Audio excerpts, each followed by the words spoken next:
D'accord, homme de Dieu, nous allons poursuivre cette phase de témoignage. Alors, vous nous avez fait savoir que depuis votre appel au ministère, les choses, comme on dirait, se sont empirées. Les choses se Vous sont êtes passé empirées. par, Les par choses, le feu. les choses sont devenues beaucoup plus difficiles. Est-ce que ça s'explique? Ça s'explique? C'est facile à comprendre ça pour un jeune homme, pour le jeune homme que vous étiez à l'époque. Si le Seigneur ne te fait pas grâce, tu ne vas pas comprendre. C'est pas facile à comprendre. Ce n'est même pas un peu facile. Et il y a une chose que Dieu fait souvent. C'est qu'au début, il ne t'explique pas. C'est après. C'est après quand tu es au milieu de la souffrance. C'est là où il vient, il te donne une petite explication. Homme de Dieu, je vais un peu faire un parallèle avec l'image, en fait, avec un programme. Je pense que c'était la dernière émission que nous avons enregistrée. Nous avons parlé de Job, vous parlez de la souffrance de Job. Oui. Et vous nous faisiez comprendre que Dieu ne fait rien pour rien. Il ne fait rien pour rien. Justement, la souffrance, quand Dieu t'inflige une certaine souffrance, c'est parce que il veut, comment je vais dire, il veut ressortir le meilleur, enlever le mauvais livret et faire germer le bon grain, effectivement. Question de non seulement te purifier, comme on dit, l'or, faire passer l'or par le feu pour le purifier, pour qu'il devienne encore plus meilleur, pour qu'il devienne vraiment meilleur. Est-ce que vous avez compris ça ou alors aujourd'hui vous comprenez ça de cette manière? C'est récemment que j'ai compris. Quand je dis récemment, ça date de 1 à 2 ans. J'ai compris une chose, c'est que si je suis passé par des difficultés par lesquelles je suis passé, c'est parce que Dieu voulait créer en moi la foi. Auparavant, vous n'en avez pas? Je n'en avais pas. J'étais quelqu'un, je servais Dieu, j'aimais Dieu, mais je n'avais pas la foi. Je n'avais pas, à dire, cette, je vais appeler ça, c'est quel mot je peux utiliser même? La confiance, voilà. Je n'avais pas la confiance en Dieu. Je n'avais pas la confiance. Et tout ce que j'ai traversé a créé en moi la confiance en Dieu. Ça a créé, ce qui fait que je peux passer par le feu. Raconte-moi ce que tu vas raconter. Je sais que mon Dieu va faire ce qu'il m'a dit. Or, auparavant, je n'avais pas ça. Je n'avais pas ça. Or, j'ai traversé, dès que l'appel a résonné dans mon esprit, le Seigneur m'a mené dans les donjons de la foi. De Dieu, entrons un peu dans les détails. Les donjons. C'est vrai qu'en offre, vous nous avez parlé justement. Les détails des donjons. Et c'est, entre guillemets, on va dire, pire moment. Oui, il y en a tellement. Il y en a tellement. Comme je disais, quand je disais tout à l'heure, quand la connexion s'est arrêtée. Mais Dieu fait des choses pour sa gloire, en fin de compte. C'est pour sa gloire. Effectivement. Donc, je disais tout à l'heure, quand la connexion nous a lâchés, que je me rappelle, je vais prendre 2 exemples. Vous aviez demandé deux exemples de souffrance. Ça vous de faire le choix pour en ajouter. 2 exemples ou 3. Et j'étais en train de raconter comment un jour, alors qu'elle avait faim, nous avions faim, on avait passé plusieurs jours sans manger. Je me rappelle que ça devait être 2 ou 3 jours comme ça. Et quand je l'ai regardée, j'ai eu pitié d'elle plus que moi-même. Et c'est là que... Mais, un instant, est-ce qu'à ce moment-là, vous aviez déjà un coup de cœur? Ouais, est-ce que le cœur battait déjà? Oui, je l'avais déjà prise comme elle était elle était déjà à la maison avec moi. Je moi. confondais un peu avec la période, vous disiez qu'elle passait par des moments de pression et vous avez... Oui, quand elle passait par un moment de pression, elle restait ailleurs. Mais quand je l'ai prise à la maison, c'est là que... Oui, quand elle était même encore ailleurs, ça allait. Mais dès qu'elle est venue, parce que à peine sa venue a coïncidé avec mon appel. Parce que je voulais vous demander que est-ce qu'à un moment vous n'avez pas dit peut-être que c'est elle qui m'a porté la poisse? Oui, je lui avais même dit ça. Je lui avais dit ça une fois. Je lui avais dit que tu n'es pas sorcier par hasard. Je lui avais dit ça. Et qu'est-ce qu'elle a répondu? Elle avait pleuré. Ouais. Et jusqu'à un certain moment, elle me rappelait souvent ça. Je crois que ça fait déjà presque 1 an et demi qu'elle ne m'a plus jamais parlé de ça. Elle me rappelait ça, que tu m'avais dit que je suis Je suis la Bon, sorcière de ta vie. on va corriger à Mondo Vision. Aujourd'hui, qu'est-ce que vous dites? Qu'est-ce que vous lui dites? Non, c'est la femme que Dieu a réservée pour moi. Amen. Je me rappelle lorsque, Sorry, alors. juste, elle a dit, avant qu'on se marie, tous ceux qui nous voyaient avaient un seul but, c'était de nous séparer. Tous ceux qui nous voyaient, que ce soit homme de Dieu ou femme de Dieu, que ce soit chrétien, païen, quand ils nous voyaient, la seule chose qu'ils cherchaient à faire, c'était de nous séparer. Pour quelle raison? Je ne sais pas. Et à cause de cela, pendant cette période où le Seigneur m'apparaissait chaque soir, j'avais prié Dieu. J'ai dit, Seigneur, je l'ai arrêté, on s'est arrêté dans la main. On a prié. Notre lit à l'époque, là, c'était la couverture. On n'avait même pas le matelas. On dormait. Il y avait une couverture qu'on avait achetée. On a étalé ça. C'est sur ça qu'on dormait. Ouais, nous tous on dormait sur ça. Vous massez le dos. On massait tout le corps. Comme il faisait même encore une activité qui faisait mal au corps là. Donc, je l'ai arrêté en main et j'ai prié. J'ai dit, Seigneur, si tu nous as réunis et que c'est elle mon épouse, dis-le moi. Il y a des prières où Dieu n'attend pas. La même nuit. Parce qu'à l'époque, le Seigneur me parlait beaucoup dans les songes. C'est maintenant que le Seigneur peut me parler, je suis lucide, j'entends. Mais avant, c'était beaucoup dans les songes. Donc, c'est comme ça que la nuit même, la même nuit, le Seigneur m'apparaît. Il m'apparaît et il était à ma gauche. Il était à ma gauche. Et quand il m'apparaît comme ça, il me montre une grande maison avec une grande barrière, comme un château. Et à l'époque, là, j'avais un style de femme que je voulais et un style que je ne voulais pas. Quand on dit que le Seigneur te connaît, il te connaît. C'est là où il me fait apparaître mon épouse à ma gauche, non, à ma droite. C'est-à-dire à ma droite. Et elle avait un enfant en main. Un enfant qui pouvait avoir l'âge de 3 ans comme ça. Or, à l'époque, nous n'avions pas encore d'enfant. Et à sa droite, à elle, c'est-à-dire à ma gauche, il me montre une autre fille que je ne connais pas, que je n'avais jamais vue. Mais elle était tout sauf le genre de fille que j'aime, que j'aimais ou bien j'aime. Et c'est là où, quand il me fait voir ça, il me pose une question entre les deux-ci. Tu choisis qui? Je n'ai pas parlé. J'ai juste doigté mon épouse. Je l'ai doigté. Quand je l'ai doigté, je me suis réveillé. Et c'est le jour là où j'ai eu la confirmation que c'est mon épouse. Donc même si les gens disent quoi, c'est elle. Il m'a juste posé la question entre les deux. Tu choisis qui? On n'était pas encore officiellement mariés. C'était en 2012. On n'était pas encore officiellement mariés. Et vous mariez officiellement? On se marie en 2015. Le 18 avril 2015. 18 avril, voilà. 18 avril, c'est la date de mon anniversaire. Le 18 décembre, on se marie. Et dans la famille, en 2015. Des oppositions? Ma mère était la première opposante. Ma mère, c'était la première. C'est elle qui instiguait les autres. C'est elle qui... C'était elle la tête de l'acteur principal. Qu'on ne veut pas la fille là ici. Ma Pour mère, quelle raison? elle seule savait.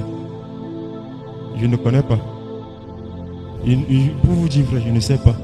Mais aujourd'hui, elle a changé. Pour quelle raison encore? Je ne connais pas.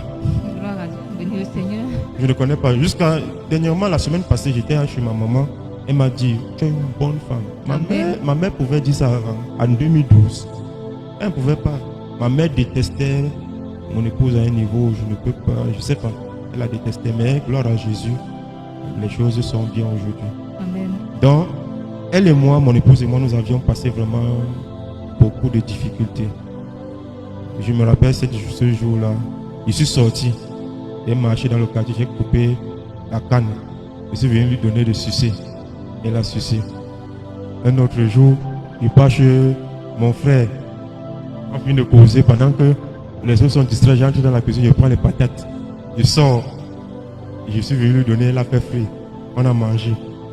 Je me rappelle aussi une autre fois, je prends des exemples de, je saute, mais j'ai vraiment traversé.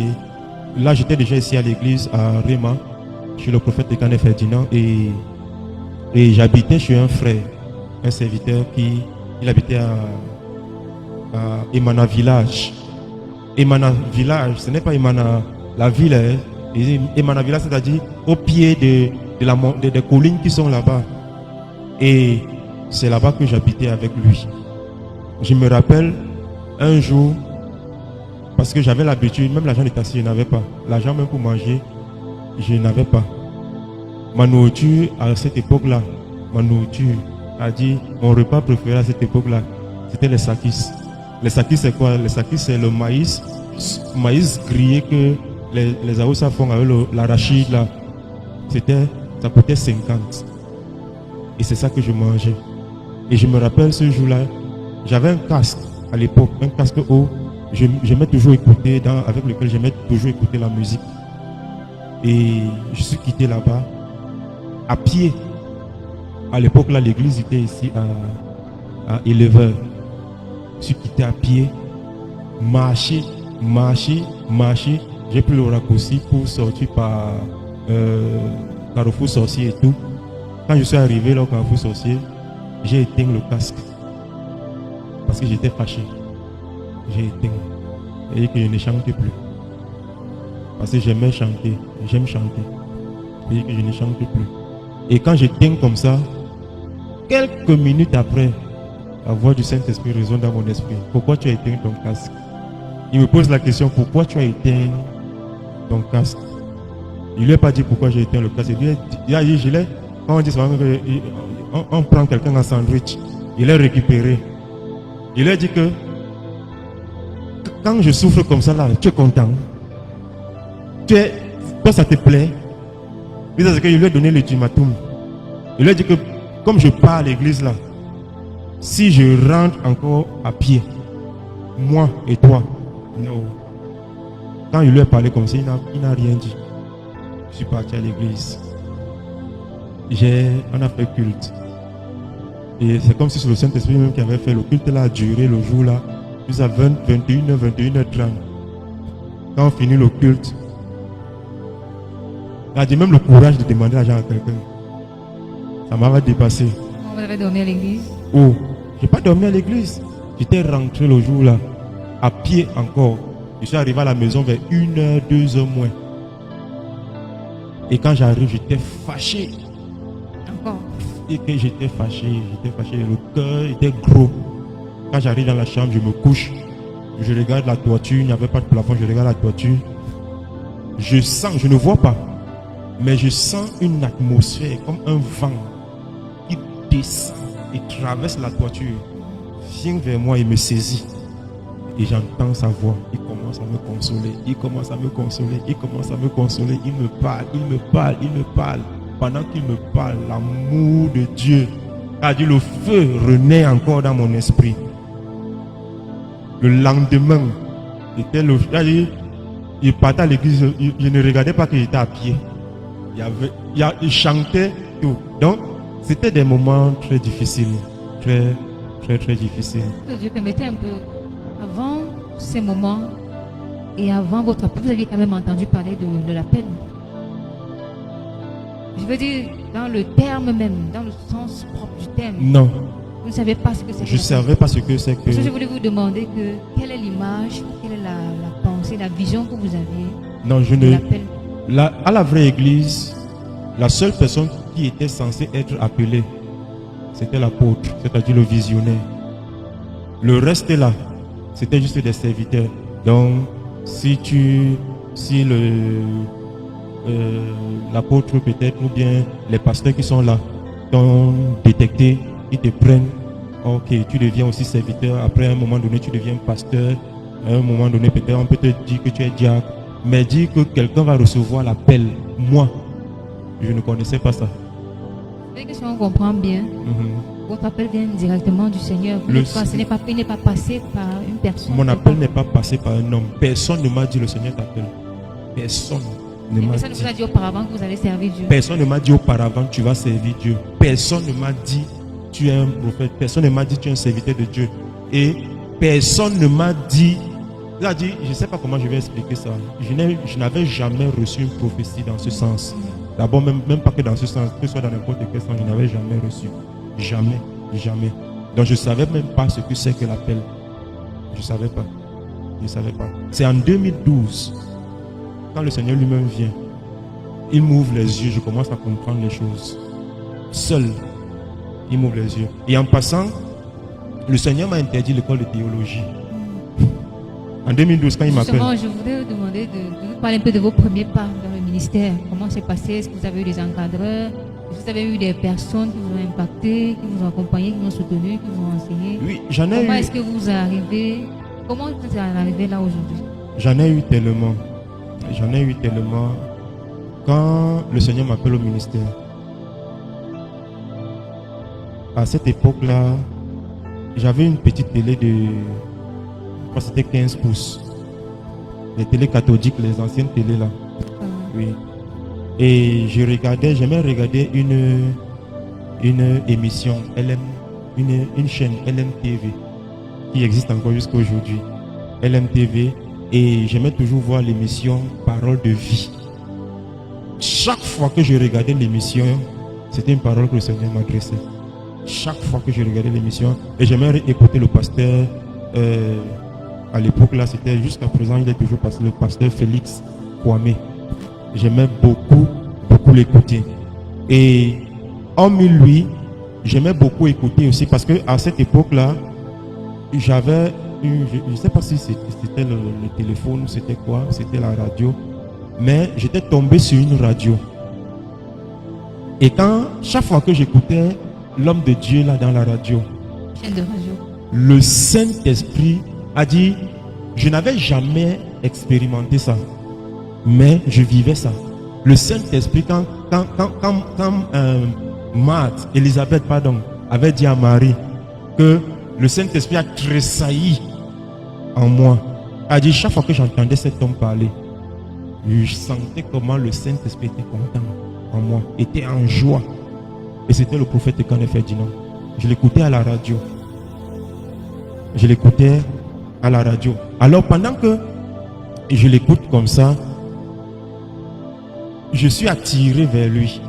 À l'époque, son ministère était à l'agence Le Car, à l'Omnisport.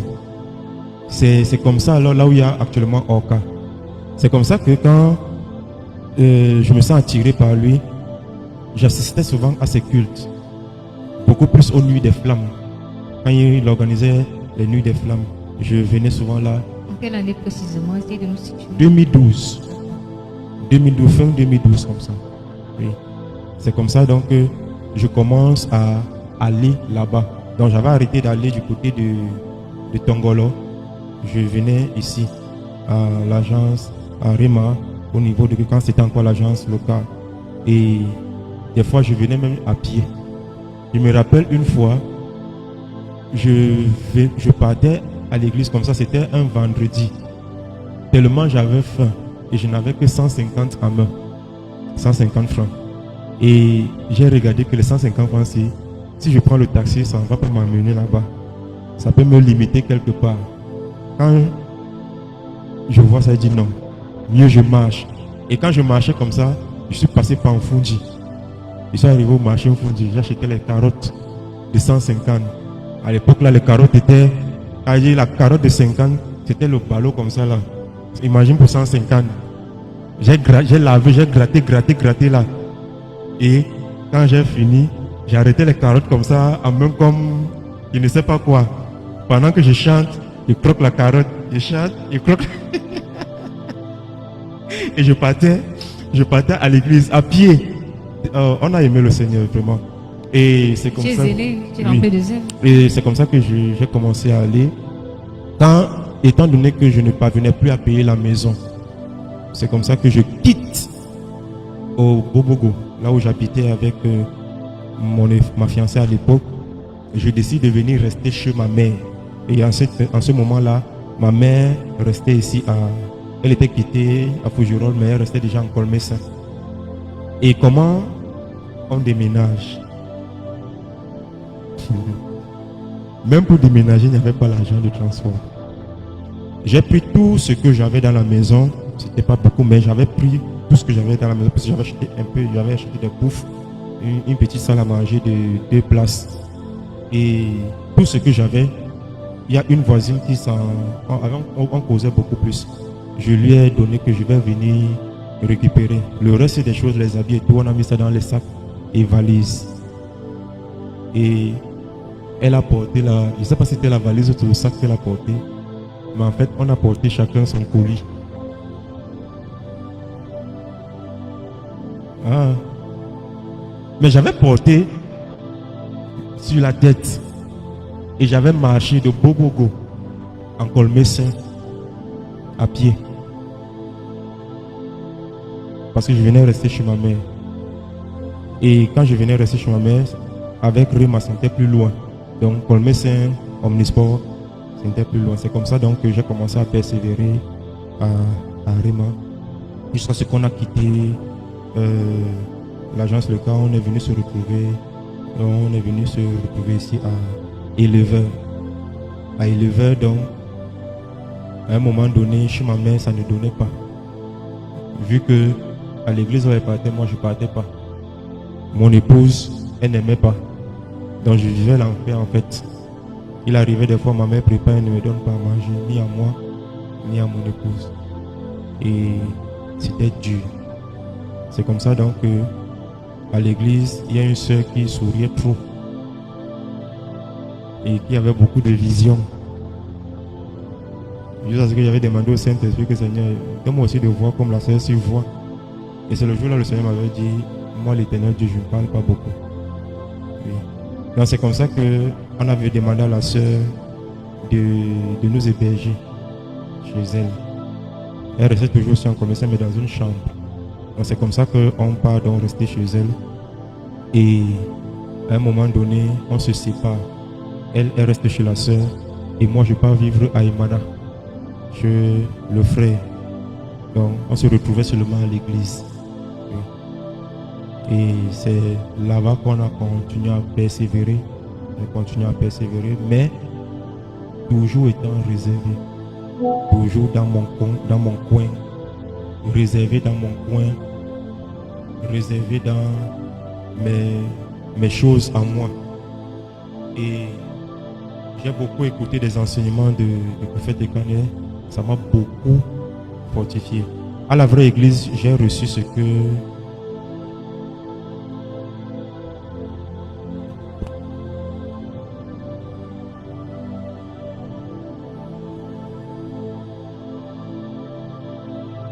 donc c'est comme ça donc que quand je suis à Rima, les enseignements du prophète Ekane, j'ai beaucoup écouté, ça m'a tellement fortifié. À la vraie église, j'ai reçu ce que c'est que la sanctification, c'est-à-dire la vie de sainteté, la vie de pureté. Mais quand je suis arrivé à Rima, j'ai reçu ce que c'est que le feu de l'esprit, c'est-à-dire être, comment on appelle ça, être violent dans la foi. Oui, j'ai reçu le charisme évangélique. Donc c'est comme ça que j'ai commencé à persévérer là-bas.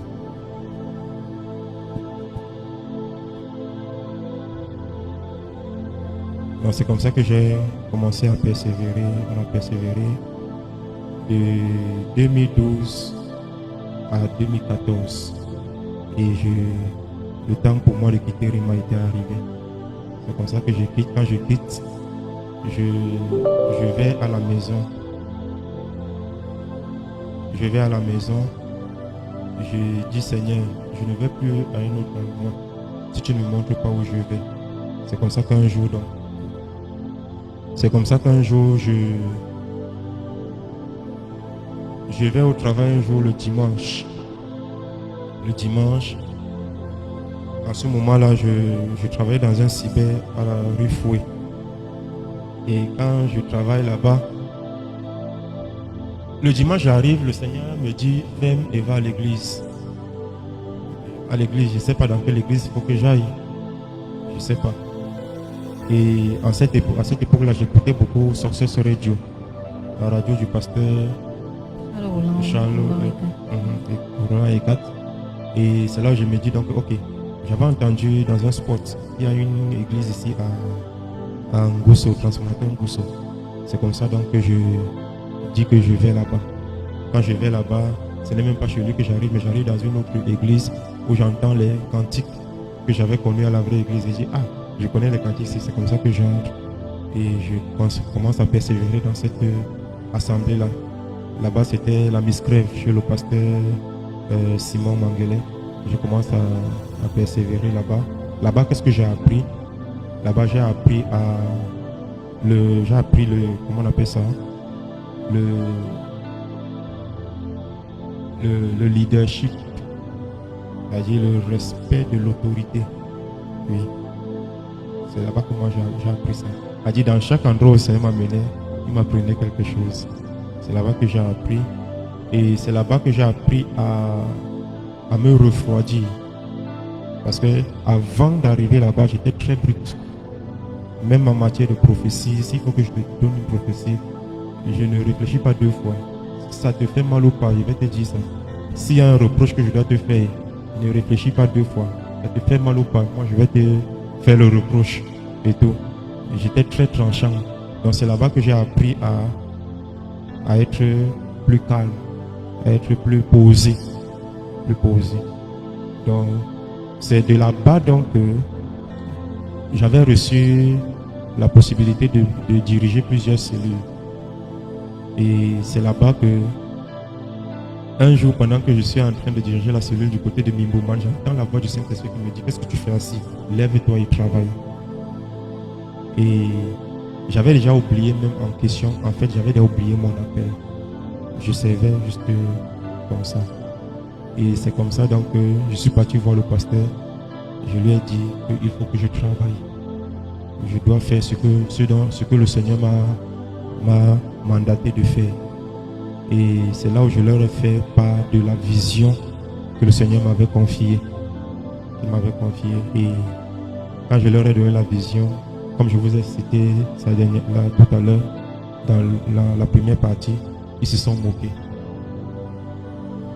Que ce soit le pasteur et lui-même, et les pasteurs aspirants, et tout le reste, ils se sont moqués. Ça m'avait fait très mal. Mais ils m'ont demandé de rester. J'ai dit non, je peux pas rester.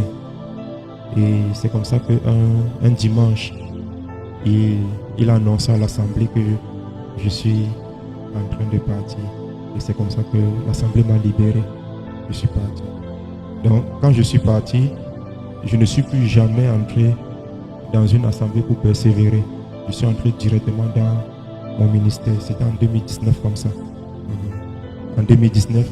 Et c'est en 2019 donc que je reçois le nom du ministère. Holy Faith Ministry. À l'époque, c'était Holies. Holies. Quand je dis je reçois, c'est pas que c'est Dieu qui m'avait dit, c'est que c'est venu dans mon esprit comme ça. Holies Faith Ministry, c'est-à-dire le ministère de la foi des saints. Mais dans la suite des temps, j'ai changé, j'ai mis Holy Faith Ministry tout simplement. Et c'est comme ça donc que quand je quitte là-bas, vous savez, quand Dieu vous dit souvent que lève-toi, travaille, tu te dis que c'est le lendemain là, c'est comme ça.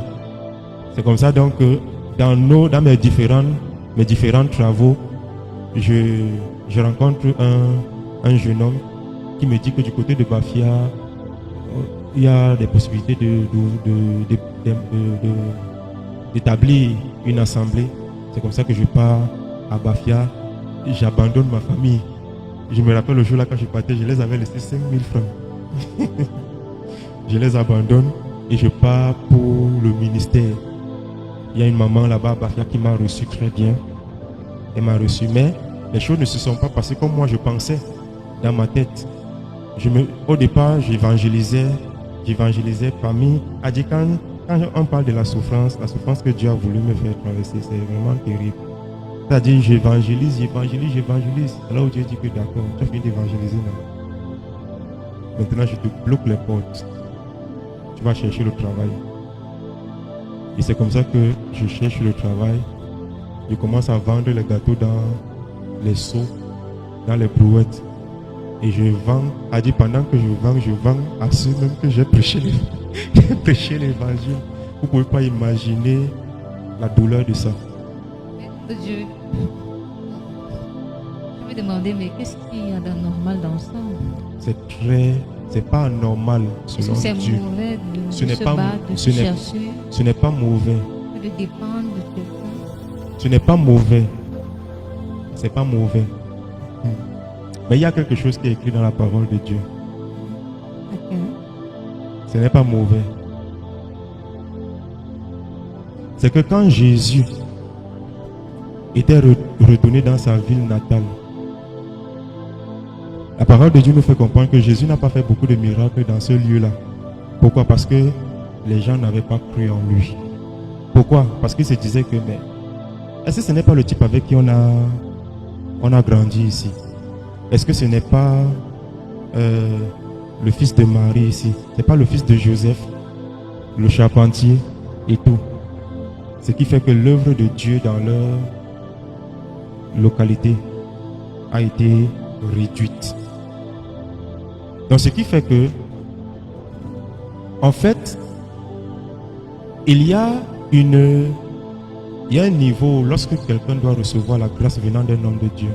Cette personne ne doit pas voir cet homme de Dieu dans une certaine position. Homme de Dieu, imaginons que. Imagine qu'à cette époque-là, vous aviez un travail beaucoup plus religieux que ça. Est-ce que ça aurait eu le même effet? Ça ne devait pas avoir le même effet. Pourquoi? Parce que pendant que Dieu regarde au cœur, l'homme, lui, regarde à l'apparence. Il regarde à l'apparence. Et c'est ça donc qui fait mal. C'est ça qui fait mal. Je dis ça parce que vous n'êtes pas passé par là. Je suis le seul qui comprend la douleur de ça. Homme de Dieu, qu'est-ce que vous avez vécu finalement? Concrètement, qu'est-ce que vous avez vécu? Qu'est-ce que les gens vous ont dit? Ça m'a beaucoup aidé. Ça détruit ce qu'on appelle l'ego. Ça détruit le moi. Ça détruit ça. Ça saccagé mon orgueil. Ça cassé mon orgueil. Dieu savait. S'il ne me faisait pas passer par ça, j'étais très orgueilleux. Vous savez, les gens qui sont réservés sont trop orgueilleux. Et ils ont un orgueil subtil. À dire, c'est pas facile de voir ça. Un peu comme on parlait dernièrement. Les gens qui sont trop réservés dans leur coin, le plus souvent, se sentent. À dire, ils se suffisent. Oui. Ils sont sûrs d'eux-mêmes. Et j'étais comme ça. Mais Dieu, pour faire ça, donc, il a fallu qu'il fasse ça. Pour briser ça, il a fallu qu'il me fasse passer par là. Ça fait très mal. Ça fait, à dire, de tout ce que j'ai eu comme souffrance, rien ne m'a fait mal comme celui-là. Jusqu'ici, même lorsque je suis revenu sur Yaoundé, tu arrives dans une assemblée, tu prêches. L'onction se manifeste. Demain, quand tu sors avec tes seaux pour partir vendre, parce que tu dois survivre, tu dois vivre. La personne sur qui tu prophétisais hier, dimanche, te voit avec les seaux en route. Vous ne pouvez pas imaginer la douleur de ça. Excusez-moi un peu, je comprends des choses. Vous ne pouvez pas comprendre parce que... Est-ce que c'est pas par hasard un complexe que vous avez eu? Parce que moi, je me dis, à votre place, vous devez être tout free, tout naturel. Vous avez le Seigneur avec vous, vous avez le Saint-Esprit avec vous. La preuve que je ne Je ne sais pas ce qui doit vous ébranler. La preuve que ce n'était pas un complexe, c'est que maintenant, je suis prêt à le faire, même devant n'importe qui. Ce qui prouve que c'était un brisement. C'était pas du complexe. C'était l'orgueil qu'il fallait briser. La preuve, c'est que jusqu'à maintenant, même si le Seigneur me donne la grâce d'être dans une assemblée, d'avoir une assemblée des milliers de personnes, je peux faire, c'est-à-dire ce que les gens peuvent considérer comme étant ignoble, comme travail. Je peux le faire et sans Et à ce moment-là, je vais même utiliser ça autrement pour gagner les gens à Christ. Justement. Oh, à l'époque, ce n'était pas ça. Voilà. Mais maintenant, Dieu savait qu'il y avait un orgueil là qu'il fallait briser. Il devait briser ça. On peut dire rapidement ouvrir une parenthèse. Oui. Le travail et le ministère, le service de Dieu. Comment concilier les deux? Le travail et le ministère. Souvent de nos jours, on a l'impression que lorsque un chrétien est dans le travail, il se laisse carrément emporter, submerger, pour parfois l'œuvre de Dieu peut être un petit peu négligée. Effectivement. Et je vais vous dire une chose. Il n'y a personne qui mélange ministère et travail séculier et réussit dans le ministère. Il n'y en a pas. C'est impossible. Pour Même réussir. travailler de manière indépendante, autonome. Même indépendant. Si vous trouvez un homme de Dieu aujourd'hui qui a un travail indépendant, il est un homme de Dieu, il fait des affaires, c'est que c'est une grâce qui lui a été donnée parce qu'à un certain niveau, le ministère l'a mis à un certain niveau. Là maintenant, il peut avoir, disons, peut-être de l'argent ou bien de la main d'œuvre pour investir. Mais celui qui est dans les débuts, il commence ministère, travail, il ne peut pas s'en sortir. Parmi les deux, il doit abandonner un. Il doit abandonner un. Et si véritablement il a été appelé au ministère, le Seigneur va lui dire d'abandonner son travail. Parce qu'on a des exemples légion dans ce sens, des personnes sûr. qui travaillaient, qui ont même de bons salaires, Oui. étaient bien rémunérés, Et ils qui te abandonnent disent tout. qu'ils ont, Ils abandonnent. ils ont quitté leur travail. Ils sont pour pas faire fous. des C'est besoins. Dieu qui leur dit d'abandonner ça. Ils ne peuvent pas mélanger les deux, c'est impossible. Mais homme de Dieu, que répondent donc ces gens qui disent que c'est pas parce qu'on est homme de Dieu qu'on ne doit pas travailler, sinon je peux avec comment, je peux nourrir ta famille comment. Ce sont des hypocrites. Ce sont des hypocrites et des gens qui ont des cœurs méchants. Bon, peut-être qu'ils sont ignorants. Non, ce n'est, des fois, Comment c'est- les éclairer? des fois, c'est pas l'ignorance, des fois, c'est le cœur méchant. Parce que, en fait, tout à l'heure, ma fille David est arrivée ici. Et elle m'a dit, nous sommes le 1er mai. Elle m'a dit, Daddy, il n'y a pas le tricot. Tu as d'abord dit quoi? Bonne fête. Après, elle dit, mais fête de quoi même? Après, elle dit, non, tout travail est un travail. Vous savez, le ministère, les gens ne considèrent pas que c'est un travail parce que ce n'est pas leur domaine. Il n'y a pas un travail plus pénible que le ministère. J'ai dit sur cette terre-ci, il n'y a pas un travail plus pénible que le ministère, c'est-à-dire servir Jésus. Il n'y en a pas. Si vous voyez un homme de Dieu qui sait, donnez-lui les mains. A dit respectez-le. Il n'y en a pas. Tous les autres travaux, ingénieur en quoi, je ne sais quoi, directeur, PDG, tout, peut-être sauveteur, tous les autres travaux là, ça se limite à ta force physique. Si au trop à la force spirituelle, à la force intellectuelle. Mais le ministère travaille pour Dieu. C'est la force physique, force intellectuelle, force spirituelle. Et avec tous les combats qui sont derrière. Si tu n'es pas de Dieu, ou alors tu n'es pas appelé au ministère, tu es dans ton entreprise, tu n'es peut-être pas, disons peut-être chrétien. Dis-moi comment tu pourras avoir les attaques. Elle a dit, je prends ça simplement comme ça. Or, le ministère, le travail, le ministère, c'est que non seulement tu travailles sur toi-même, tu dois travailler sur celui. Et ce n'est même pas seulement sur celui, mais sur ceux qui sont devant toi. Un jour, le Seigneur m'avait donné une vision. Et dans la vision, je me vois comme si je suis une boule. Et devant moi, il y a un triangle de boules. La couleur que je prenais, les boules là prenaient la même couleur. À un moment donné, ce n'était plus la boule, c'était plus le triangle, mais j'étais toujours la boule. Mais il y avait d'autres boules aussi, mais c'était maintenant le cercle et j'étais au milieu.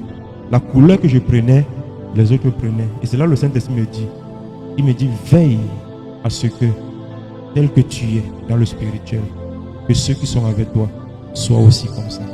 Voilà pourquoi ceux qui sont à mes pieds vont remarquer une chose, c'est que quand je découvre quelque chose, quand je veux faire quelque chose, je ne fais pas seul, je ne cache pas, je dis. Parce que de toute façon, je grandis, c'est comme ça que je veux aussi que vous grandissez. Donc, c'est à cause de cette vision-là. D'accord, homme de Dieu, vous avez arrêté le travail, vous avez arrêté cette activité. Je n'ai pas arrêté. Je n'avais pas arrêté. Il y a certaines choses, c'est que quand le ministère, parce que même dans le ministère, il faut être intelligent. Dans le ministère, il faut être intelligent.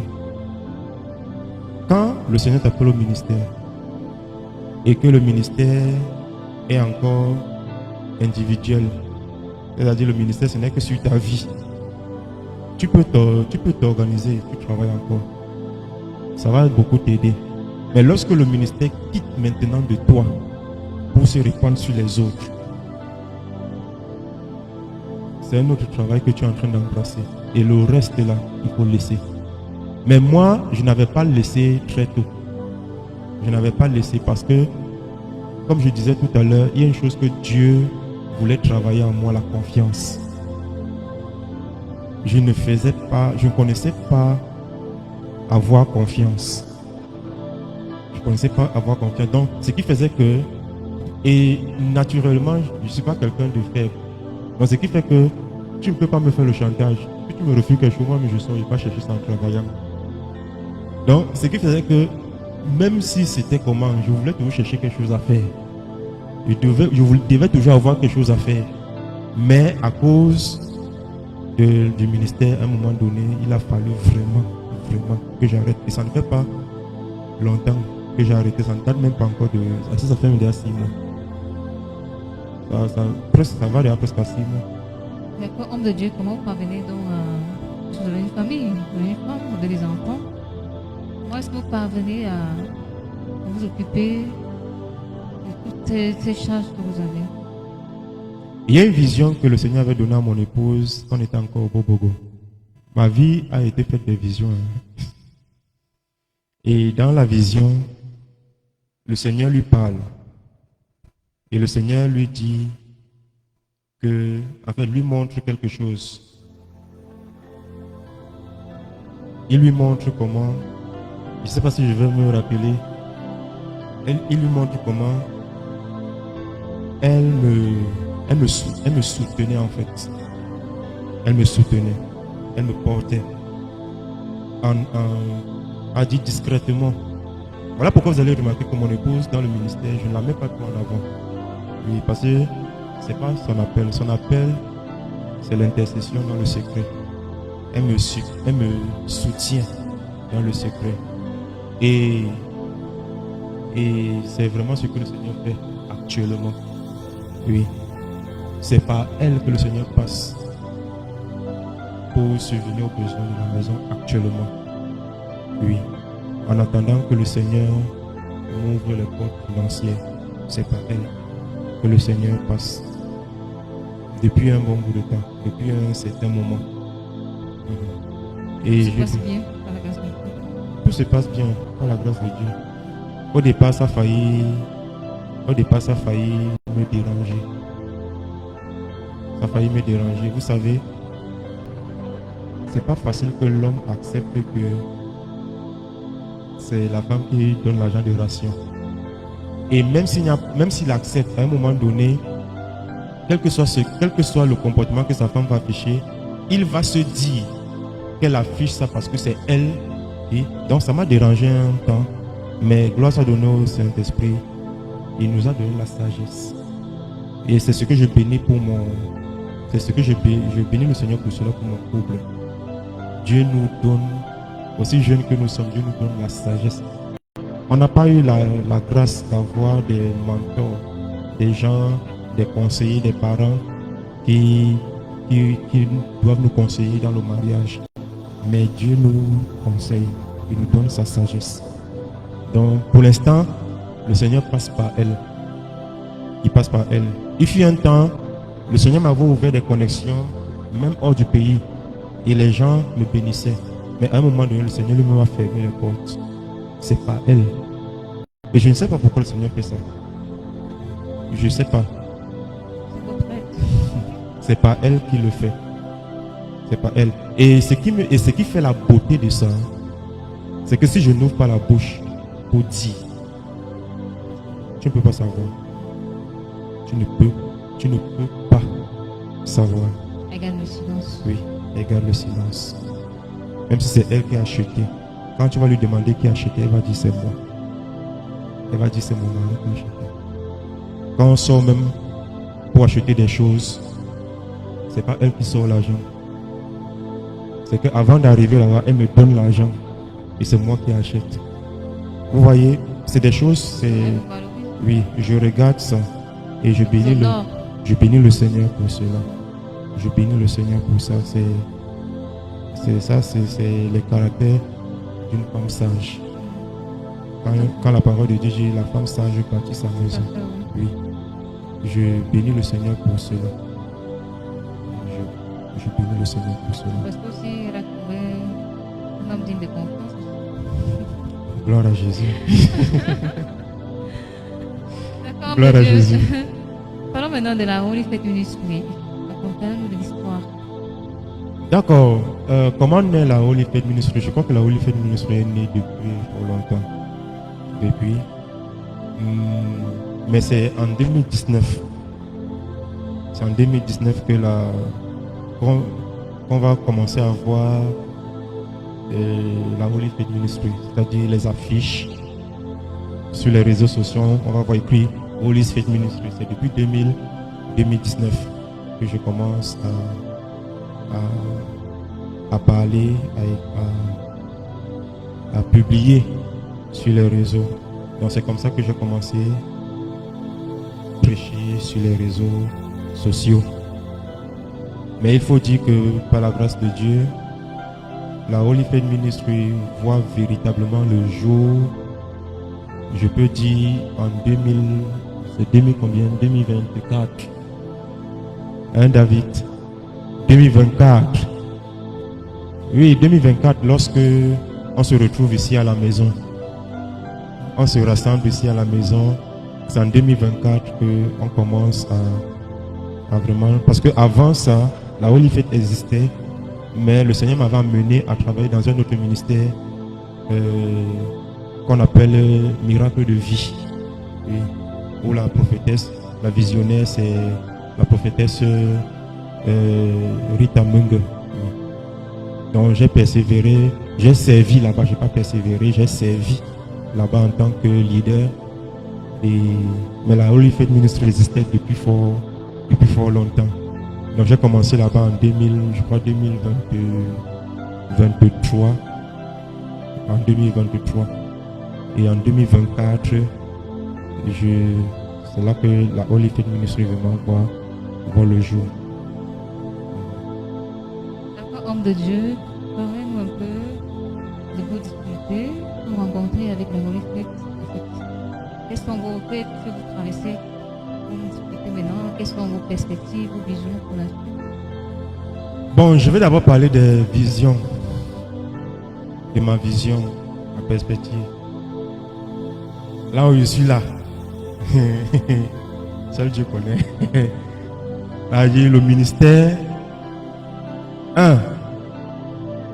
J'ai envie de voir ce que le Seigneur m'avait montré. En 2012, le Seigneur me montrait, j'étais devant des foules, des milliers de personnes et je prêchais l'évangile. Ça doit se réaliser. Le Seigneur vous a pas montré le lieu? C'était aux États-Unis. C'était aux États-Unis. Je connais pas la ville. Pour les années, je crois bien, les années futures, si le Seigneur ne revient pas encore. Mais je crois que ça va se réaliser. Et ça doit se réaliser. Mais maintenant, concernant le ministère, je suis quelqu'un qui aime l'excellence, qui aime la beauté, qui aime la grandeur, qui aime quand quelque chose est bien fait. Je suis maniaque. Je suis méticuleux. Donc, j'aime quand quelque chose est bien. Je ne connais pas l'à peu près. Et je n'aime pas l'à peu près. Si tu vois que je suis dans l'à peu près, ça veut dire que je n'ai pas les moyens de quitter de l'à peu près. Une fois que j'ai les moyens, je quitte sans réfléchir. Donc, le ministère, j'ai une très grande vision. J'ai une très grande vision. Il faut qu'il s'étende. qu'il ne soit pas seulement ici à Yaoundé, que non seulement ici à Yaoundé, le ministère soit grand, c'est-à-dire le bâtiment soit bien grand, le ministère doit sauver des âmes. Et je dois, ça c'est quelque chose que je dois exagérer dedans. Je suis appelé à manifester l'autorité de Christ par la puissance du Saint-Esprit. C'est-à-dire que ce soit la prophétie, que ce soit les guérisons, les miracles, je dois le faire. Et pour cela, c'est ça, c'est-à-dire je travaille beaucoup pour cela. Je travaille beaucoup pour cela. Voilà pourquoi j'ai beaucoup prié. Et je crois que c'est une réponse à cette prière que Dieu me donne quand il permet à mon épouse de prendre soin de la maison pour que moi je me concentre au ministère. Parce que j'ai beaucoup demandé ça au Seigneur. J'ai dit, Seigneur, s'il te plaît, donne-moi de me concentrer. Mais permets que ma famille, parce que si ma famille n'est pas bien, moi, je ne peux pas. C'est impossible. Sincèrement, je ne peux pas. Je ne suis pas un chef de famille irresponsable. Non. Je ne peux pas me concentrer si mes enfants ne mangent pas. Je ne peux pas me concentrer si la maison n'est pas payée. Je ne peux pas me concentrer si j'ai encore des petits soucis et tout. Donc j'ai beaucoup prié et je continue à prier pour que le Seigneur vraiment me donne d'être libre et de me donner véritablement au travail, parce que je sais ce que je dois faire. J'ai souvent l'habitude de dire que je n'ai pas d'excuses devant Dieu, parce que Dieu m'a tellement rempli de grâces et de dons et je dois les manifester. Ma vision, c'est que je dois faire ce que Jésus a dit, que vous ferez des choses grandes. C'est ça ma vision, vous ferez des choses grandes. Et quand je parle de grand, c'est dans tous les sens, que ce soit sur le plan financier, matériel, numérique, c'est-à-dire au niveau des personnes. Je dois être dans une assemblée où, quand je rassemble des milliers de personnes. Oui, donc c'est ça ma vision. Et j'ai une vision par-dessus. J'ai une vision par-dessus. C'est que je prône la sanctification. C'est mon combat. Même si je touche n'importe quel domaine, je vais toujours ramener ça dans le domaine de la sanctification. Même si c'est dans les finances, même si je touche le domaine, comme on parle d'aujourd'hui, peut-être l'évangile de prospérité, même si je touche ça, je vais ramener ça. C'est-à-dire, je vais trouver un moyen pour mettre la sanctification dedans. La sainteté, oui, à l'intérieur. C'est ça c'est ça la base, c'est ça le socle de mon ministère. Parce que effectivement, je voudrais vous demander quelle est la devise. Voilà pourquoi vous voyez Holy Faith, la foi des saints. La sainteté, c'est ça la base de mon ministère, la sainteté. La sainteté, l'excellence dans la sainteté. Décrivez-nous un peu le ministère en ce moment. En ce moment, le ministère, je vais parler comme un homme. Oui. Parce que je sais que spirituellement, le ministère n'a pas de problème. Mais physiquement, charnellement, oui. Le ministère a beaucoup de soucis sur le plan financier. Vous voyez que actuellement nous sommes en construction. Nous sommes en construction, mais même la toiture, on n'a même pas encore mis. Et les piquets qu'on a on avait déjà mis au sol à cause des pluies et que le sol, il n'y a pas la toiture, donc le sol devient tendre. Ce qu'on avait mis est déjà même en train de se pencher. C'est hier on était là-bas, oui. C'est hier je disais qu'il faut que je trouve du matériel, même comme je suis seul actuellement, je trouve du matériel pour partir, soit je mets tout au sol et je recommence. Et quand je recommence, je fais, en mettant peut-être les poteaux, je mets avec le ciment, pour que ça devienne un peu plus dur, oui. Mais mon désir, c'est qu'on sorte de ça. Qu'on sorte de là. De ce chantier, c'est ça? Oui, que le lieu de culte soit bien accueillant. Accueillant. Il faut que quand tu fais culte, quand tu fais culte, s'il pleut, que la pluie ne te touche pas. S'il fait soleil, que les rayons du soleil ne te touchent pas. D'accord. Maintenant, arriver même, et encore que nous sommes dans une position où l'électricité dérange beaucoup. J'aimerais très bien que l'église ait même son groupe électrogène. Déjà, quand on fait que même si on a coupé l'électricité, qu'on ait l'énergie et tout. Donc j'ai tellement de défis, j'ai beaucoup de défis. Mais je confesse pas, mais je dis ça comme une réalité. Ma difficulté actuelle, c'est les finances. Vous relatez juste les Oui, si a dit, moi j'ai déjà dit, mon épouse sait. Elle-même m'a dit que je sais que le jour où Dieu va te donner l'argent, même 100 francs, je n'aurai pas de temps, ça va partir dans le ministère. Elle-même m'a dit ça. Voilà. Donc, là où je suis là, que ce soit, a dit, quand je charge même la condition comme je charge là maintenant, ça me fait mal. Le 20 000 que je prends pour charger là maintenant, là, j'ai a dit mon désir c'est que je prends les 20 000 là. Je pars, j'achète 4 sacs de ciment, je pars commencer le travail. C'est ça mon désir. C'est ça mon désir, je pleure. C'est ça mon désir. Donc, j'ai l'argent maintenant. Je ne sais pas comment ça va se passer. Dieu suscite. Il a dit, je ne vais pas réfléchir 2 fois. Je bâtis d'abord l'œuvre de mon Seigneur. Je bâtis l'œuvre de mon Seigneur. Je bâtis l'œuvre de mon Seigneur.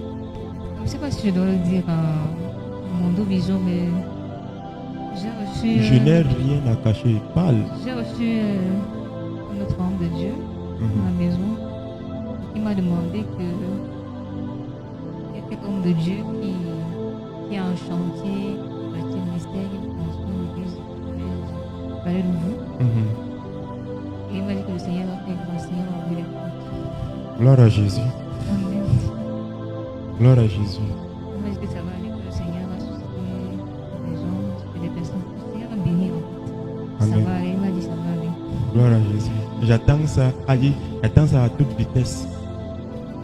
Toute vitesse. D'accord, homme de Dieu, on va passer dans notre plan. Je sais pas si on va continuer. Si les autres ont des questions, si ma fille David a des questions à poser. Je vais passer à un autre registre. Un peu plus gai, un peu plus jovial. D'accord. Un peu plus relax. On va parler de votre jardin secret. Oui. Qu'est-ce que vous aimez? Quel est votre passe-temps? Comment est-ce que, hormis le ministère, comment est-ce que vous parvenez à vous relaxer? Qu'est-ce qui vous fait plaisir? Comment vous parvenez? Quels sont vos moments de détente? Vous en avez certainement des moments de détente. C'est quoi être équilibré et en Pour même temps? dire vrai, pour être honnête, avec vous et avec mon Seigneur, je n'ai pas de passe-temps. Mais je force pour en avoir. C'est-à-dire, si tu viens chez moi et tu me trouves devant la télé, c'est que je force pour regarder. Si tu viens, tu me trouves peut-être en train de causer, peut-être avec les gens, c'est que je force. Je n'ai pas de passe-temps hormis celui d'être dans la présence de mon Seigneur. Pour vous dire la vérité, c'était tellement exagéré que mon épouse, à un moment donné, elle a dit, elle-même s'est qualifiée de deuxième femme. Elle est la deuxième femme. Elle sait que elle est la deuxième femme. La première femme dans le ministère. Oui. Donc, et Vous avez essayé de. oui, j'ai essayé de ménager, j'ai essayé d'arranger, j'ai essayé d'équilibrer. Oui, j'ai essayé d'équilibrer et je crois que ça va. Le Seigneur me donne la grâce. Avant, ça nous créait beaucoup de problèmes. Ça nous créait des difficultés et tout. Justement parce que c'est aussi une question que je veux demander. Comment est-ce que vous parvenez à concilier le ministère et votre vie de couple? Est-ce que ça se passe bien? Est-ce que vous entendez très bien dans ce sens? Oui, on s'entend très bien maintenant. Avant, ce n'était pas le cas. Avant, tout ce que je voulais faire, je ne demandais pas son avis. S'il faut que j'entre dans le jeûne, je ne lui dirai pas. Elle va seulement constater. S'il faut que je prenne un temps de prière, je ne lui dis pas. Elle va seulement constater. Il y a des, je ne peux pas compter le nombre de fois où elle a dormi pendant presque un mois seule. C'est pas que je ne suis pas là. Je suis là. Mais pendant qu'elle dort dans le lit, dans la chambre, moi je suis au salon, je dors au sol. Et ça nous a beaucoup créé des problèmes. Mais c'est quelque chose que je ne contrôlais pas avant. Je ne contrôlais pas. Parce qu'il y a une chose, c'est vrai aussi, je veux aussi vous dire quelque chose.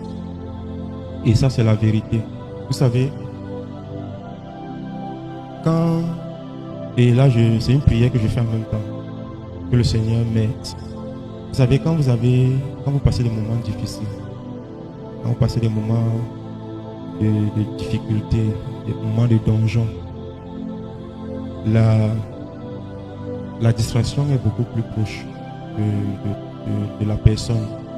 Les choses qui ne servent même à rien sont beaucoup plus proches de la personne. Donc, c'est à cause même de ces moments de difficulté, du fait que tu pries tellement et tu ne vois pas les choses bouger, ce qui fait qu'à un moment donné, tu dis, ah, mieux j'allume même la télé, je regarde. Mieux je fais ceci, mieux je fais cela, mieux je fais cela. Mais, pour vous dire vrai, et je suis convaincu que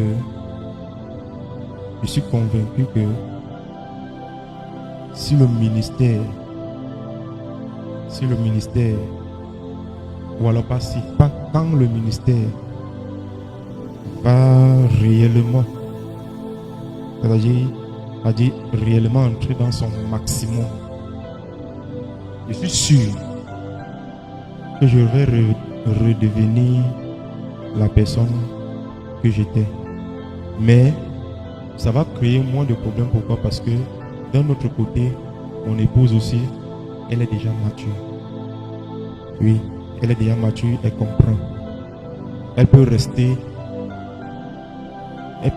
6 mois, 1 an, même si on est dans la même maison. Et que je suis seulement dans le... Elle peut rester. Elle peut. Parce que elle a déjà... le Saint-Esprit a déjà travaillé ça. Et avec les enfants, comment ça passe? Avec les enfants, ce que je fais, c'est que je ne mets pas trop la pression à mes enfants. Pression église et tout. Je les éduque différemment. Je les éduque comme le Saint-Esprit me donne de le faire. Donc, je considère encore qu'ils sont petits. Elles sont petites. Je considère. Mais il y a quelque chose que j'avais commencé avec ma grande fille, et je lui avais dit chaque jour il va falloir que tu lises un chapitre de la Bible et que tu viennes me dire ce que tu as compris. Donc je les amène petit à petit.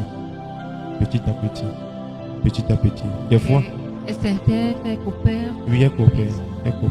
Je bénis le Seigneur. Je ne sais pas si c'est parce qu'elles sont encore petites, mais je bénis le Seigneur parce que le Seigneur m'a donné les enfants obéissants. Quand je leur parle, ils écoutent. Et je leur apprends à écouter quiconque leur parle, même si ce n'est pas moi. Oui. Donc, je ne veux pas qu'elles méprisent. Elles me respectent, mais elles méprisent les autres. Ça, je ne veux pas ça. Donc, je leur donne l'éducation que je peux leur donner à la lumière de la parole du Seigneur. D'accord, homme de Dieu.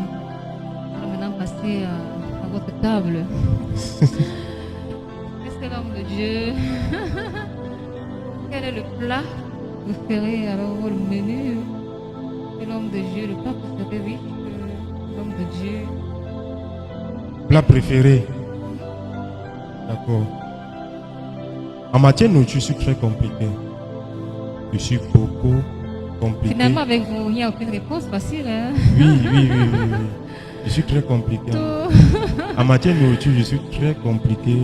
Et il a fallu même beaucoup de temps pour que mon épouse s'adapte. Oui, je suis très. C'est-à-dire que vous ne mangez pas. Il ne mange pas n'importe quoi. Il ne mange pas n'importe. Quand il dit n'importe quoi, c'est pas pour dire que ce que je ne mange pas n'est pas bien. Non. C'est juste qu'en fait, je n'avale pas n'importe quoi. Oui. Donc, et ce qui fait que j'aime. Il y a des repas que j'aime. Il y a un repas que quand tu fais ça, même si c'est du 1er au 31, je suis dedans. Et quand tu fais ça, tu risques de me faire que je sois quelqu'un qui aime faire des excès de table. Il faut savoir, homme de Dieu. C'est le poisson frit, Mhm. bien saignant là, Mhm. avec les Piment. plantains frits, tendre, pas dur, tendre là. Oui, ça ne me rassasie pas. David, Oui, ça ne me rassasie pas. Maintenant, en matière de nourriture traditionnelle, j'aime beaucoup, la banane malaxée. J'aime ça. J'aime ça, surtout quand ça dormit et que ça brûlait un peu là. Voilà, j'aime ça. Et j'aime aussi le coq de notre style à nous, des Bassas. Oui, parce qu'il faut dire que je suis Bassa. Oui. Donc, j'aime ça. d'accord, homme de Dieu, est-ce que vous allez souvent au village? Rarement.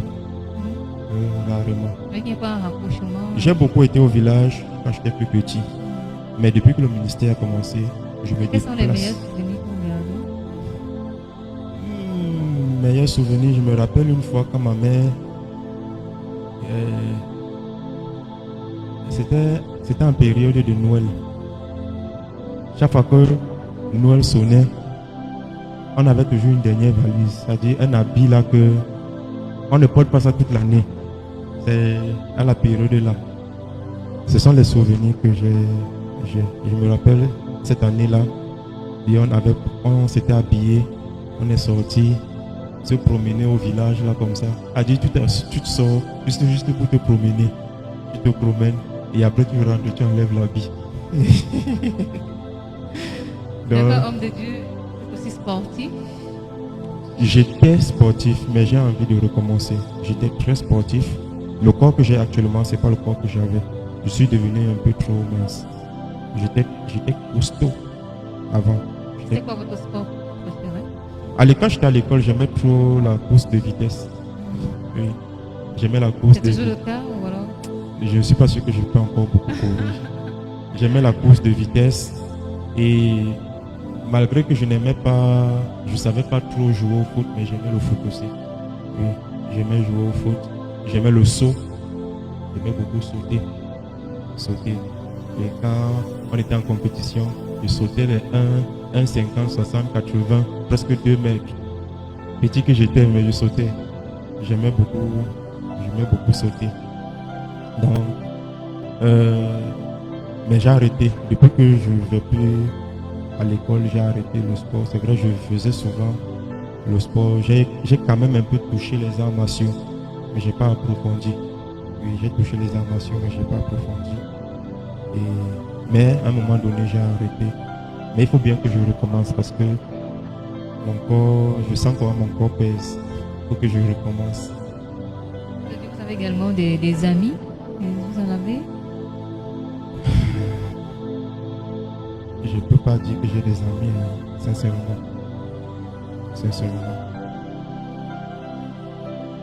Quand j'étais à l'école, je pouvais avoir quelqu'un avec qui je cause beaucoup plus que les autres. Oui. Mais ami dans le sens, parce qu'on sait que c'est qu'un ami. Ami dans le sens ami, je n'en ai pas jusqu'à présent. Je n'en ai pas. Pour vous dire la vérité, je n'en ai pas. Il y a... Pas encore trouvé pointure à votre pied? Non, c'est pas que je n'ai pas encore trouvé, c'est que en fait, je vais expliquer ça comment. Jusqu'à un certain niveau, je n'ai pas beaucoup été social. Oui, Sociable. sociable. J'ai pas été. Donc, ce qui fait que je n'ai pas beaucoup de connaissances. J'ai des connaissances, mais j'ai pas d'amis. Et je n'ai pas de relations. Parce que j'ai grandi aussi du genre, je ne connais pas. Il y a une chose qui est actuellement dans notre société, dans le monde entier, c'est que les gens s'accrochent sur des gens par intérêt. J'ai horreur de ça. Et c'est à cause de ça qui fait que je n'ai pas trop d'amis. quand il dit je n'ai pas trop d'amis, c'est parce qu'actuellement il y a un homme de Dieu avec qui je parle. On peut dire deux. Avec qui je. Moi, je voulais en venir à ce niveau. Quels sont vos rapports avec vos collègues, hommes de Dieu également? Oui, il y a des hommes de Dieu avec qui j'échange. Il fut un temps, certains m'invitaient dans leur assemblée, je pars, je prêche et tout. Mais à un moment donné, je me recroqueville. J'ai toujours tendance à me recroqueviller sur moi-même. J'ai toujours tendance à rester. C'est votre seconde nature. Oui, c'est-à-dire, même comme je fais l'effort de chasser ça, de manière inconsciente, j'ai toujours tendance à rester seul. Vous revenez toujours dans Oui, je reviens toujours à rester seul. Et des fois, je le fais aussi inconsciemment, mais des fois, je le fais aussi consciemment. Et c'est pareil avec votre famille. Oui. Elle a beaucoup bagarré pour que je parle. Mais votre maman, Ma maman souffre même de ça beaucoup. Pour que ma maman me voie. Dernièrement, j'étais chez ma mère, ça fait déjà 2, 3 fois, 4 fois que je suis arrivé. Avant les 4 dernières fois que je suis arrivé là-bas, j'ai tapé presque 1 an. Oh, ma maman est à 100 francs de moi. qu'est-ce qu'elle pense? Elle croit que je l'ai laissé, je l'ai abandonné. Et quand je suis arrivé là-bas, elle m'a dit qu'elle était fâchée. Je lui ai dit non, je lui ai expliqué. Pour la deuxième fois, parce que je lui avais expliqué pour la première fois, je lui ai expliqué pour la deuxième fois. Et elle m'a dit j'ai compris. Beaucoup de gens se plaignent, même dans ma famille, mes oncles se plaignent que tu es là, tu n'appelles pas les gens, tu aimes vivre seul dans ton coin. Je ne fais pas exprès. J'ai grandi comme ça. Nous allons passer à autre chose. Quel est vos meilleurs moments en couple? Meilleur moment. C'est quoi vos meilleurs moments dans le ministère? Meilleur moment dans le couple. Il y en a tellement. Vous choisissez les meilleurs, on a dit les meilleurs. Meilleur. Si on peut dire top 1, si on peut dire top 3. Oui, les meilleurs moments dans le couple, c'est quand il nous arrive souvent, mon épouse et moi, de faire semblant de se chamailler. Et quand il dit on fait semblant de se chamailler et on fait semblant de dire, je prends un exemple, je viens, je provoque et elle prend peut-être la fourchette. Elle me regarde, j'ai la fourchette à main. Je vais te... Donc on fait souvent les petits blagues comme ça. Et il nous arrive des fois dans notre chambre, on se met même devant les filles, on joue et des fois je prends ma face, ma main, je pousse souvent sa tête comme ça, je dis que tu crois que je suis n'importe qui, tu parles comme ça à qui et tout. Donc tout ça c'est des jeux. Et des fois mes filles sont là, elles se mettent à rire. Donc oui, on aime jouer. On voit que finalement vous avez quand même un espace de détente. Bien sûr, on aime jouer, on aime passer du temps, jouer. Et je bénis le Seigneur, tous ces temps-ci c'est fréquent. Dans la complicité. Oui, on aime jouer, mais elle a beaucoup bagarré pour ça. De nature, elle est extravertie. Elle s'ouvre facilement, elle parle. Or, moi de nature, je suis introverti. Je ne parle pas. Et elle a beaucoup bagarré pour que je parle. Tellement bagarré pour que je parle. C'est ce qu'elle me dit de là. Elle me dit des fois que qui t'a même appris à parler. Tu parlais déjà beaucoup. Hein. Et c'est là lui dit que n'est-ce pas, c'est toi qui veux que je parle. Or, tous ceux qui me connaissent de l'extérieur me voient comme quelqu'un de calme. Et effectivement, je suis calme. Mais quand je suis avec elle, je ne suis plus calme. Oui, quand je suis avec elle, je suis défoulé. Tout comme quand je suis avec quelqu'un. Vous êtes le mari, quoi. Vous Voilà. êtes époux. Tout comme quand je suis avec quelqu'un que je sais. En fait, un peu comme le chat. Quand le chat est avec quelqu'un, il sent qu'ici, il est en confiance. Il s'ouvre. Oui, c'est comme ça que je suis. Donc, si je suis avec quelqu'un, que je sais que la personne, si le courant passe, je vais me dégager. Mais si je suis en face, a dit, sans faire d'effort, je vais devenir très calme. Je serai seul. La si on te dit que je suis là, tu ne peux pas savoir. Je suis très calme, tranquille. Je parle quand c'est nécessaire. On comprend effectivement que, en fait, ce qu'on peut comprendre, c'est qu'il y a quand même un distinguo. C'est-à-dire que, quand vous êtes à l'église, vous êtes vraiment l'homme de Dieu, mais quand vous êtes à la maison, est-ce qu'on peut le dire? Quand vous êtes à l'église, vous êtes vraiment l'homme de Dieu, vous êtes le pasteur, le prophète. Oui. Quand vous êtes à la maison, vous changez de casquette. Vous devenez le mari, vous devenez l'époux, vous devenez le père. C'est maintenant que c'est comme ça. C'est maintenant même que c'est comme ça. Avant, ce n'était pas comme ça. J'étais le prophète à l'église, à la maison, j'étais le prophète. Elle dit, je ne connaissais pas encore faire la différence que je suis prophète, je suis en même temps mari et père. Je ne savais pas, c'était difficile pour moi. C'était très difficile. Elle dit, j'ai gardé la casquette de prophète partout. Aujourd'hui, ça change. Non, aujourd'hui, c'est différent. C'est différent. C'est important. Hein. Oui. Aujourd'hui, c'est très différent. C'est très différent. C'est important. C'est très Maintenant, différent. dans le ministère, quels sont les meilleurs moments, les meilleurs souvenirs? Peut-être un ou deux exemples de souvenirs.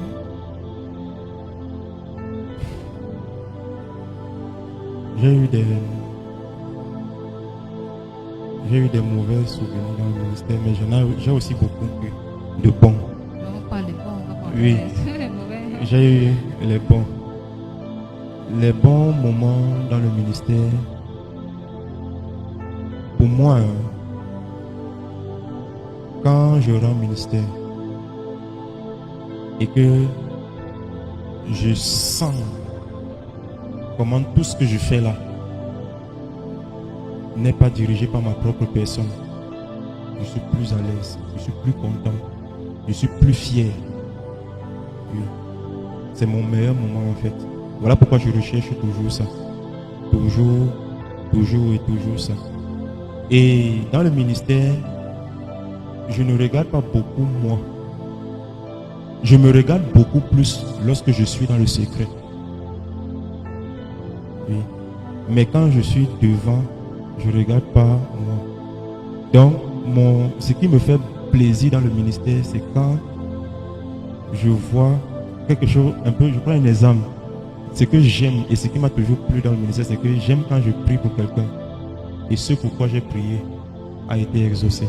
Ça me donne une joie terrible. Ça me donne une joie que je ne peux pas exprimer. Je suis très content. Plus que la personne même. Oui, je suis très content. Et ça me galvanise davantage. Alors, vous vouliez parler des mauvais souvenirs, c'est donc quoi? Non, les mauvais, j'ai eu tellement de mauvais souvenirs. J'ai eu tellement de mauvaises choses dans le ministère.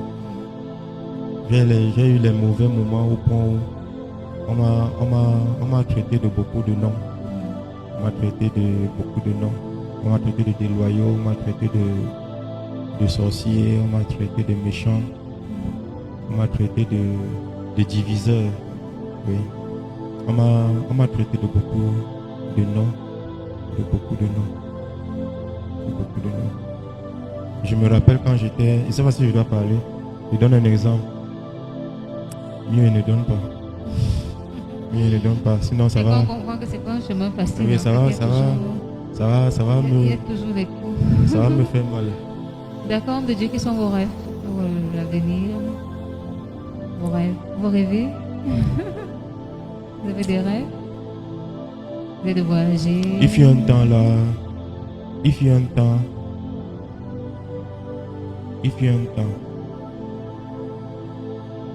j'ai commencé à rêver.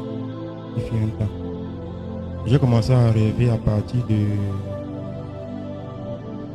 Je vais dire à partir de 2012. Ça n'était même pas pour longtemps. Ça n'était pas pour longtemps. Parce que quand on parle de rêve, on parle de... Tu veux construire une grande maison, tu veux voyager, tu veux aller peut-être dans les pays, les trucs comme ça. Pour vous dire la vérité, pour vous dire vrai. Mon plus grand rêve là, je suis là. C'est que mon Seigneur sonne la trompette et vient me prendre. Pour vous dire la vérité. Je me rappelle un jour quand je travaillais dans le cyber où j'étais là-bas. Et un type qui travaillait en bas, puisque moi j'étais à l'étage, il me dit quels sont les rêves que tu as pour tes enfants. On causait. Enfin, on est arrivé sur les enfants. Je lui ai dit que mes enfants, je sais, moi je sais que ça ne va pas trop durer, le Seigneur va venir. Vous savez ce qu'il m'a dit? Il m'a dit, tu es fou. Je lui ai dit, j'accepte. Il m'a dit, tu es fou. Il ne comprend pas votre langage. Et il ne comprend pas. Il m'a dit, tu es fou. Donc, en principe, ce qui fait que je n'ai pas de rêve en tant que tel. Du genre, oh, je rêve un jour d'arriver en France. Je n'ai pas ce genre de rêve. Vous pouvez rêver de travailler, de collaborer avec quelqu'un d'autre. Si c'est dans le ministère, j'ai les rêves. Justement, pourquoi de rêve? Ah, dans le ministère? C'est des moyens vagues, c'est dans tous les sens. Non, si c'est dans le ministère, non, c'est beaucoup. Voilà. Je rêve beaucoup même. Voilà. Si c'est dans le ministère, je rêve beaucoup. Beaucoup, tellement même. Dans le ministère, a dit, s'il faut même que je rencontre Michael, moi, mon rêve, c'est de le voir. Gabriel, je veux le voir.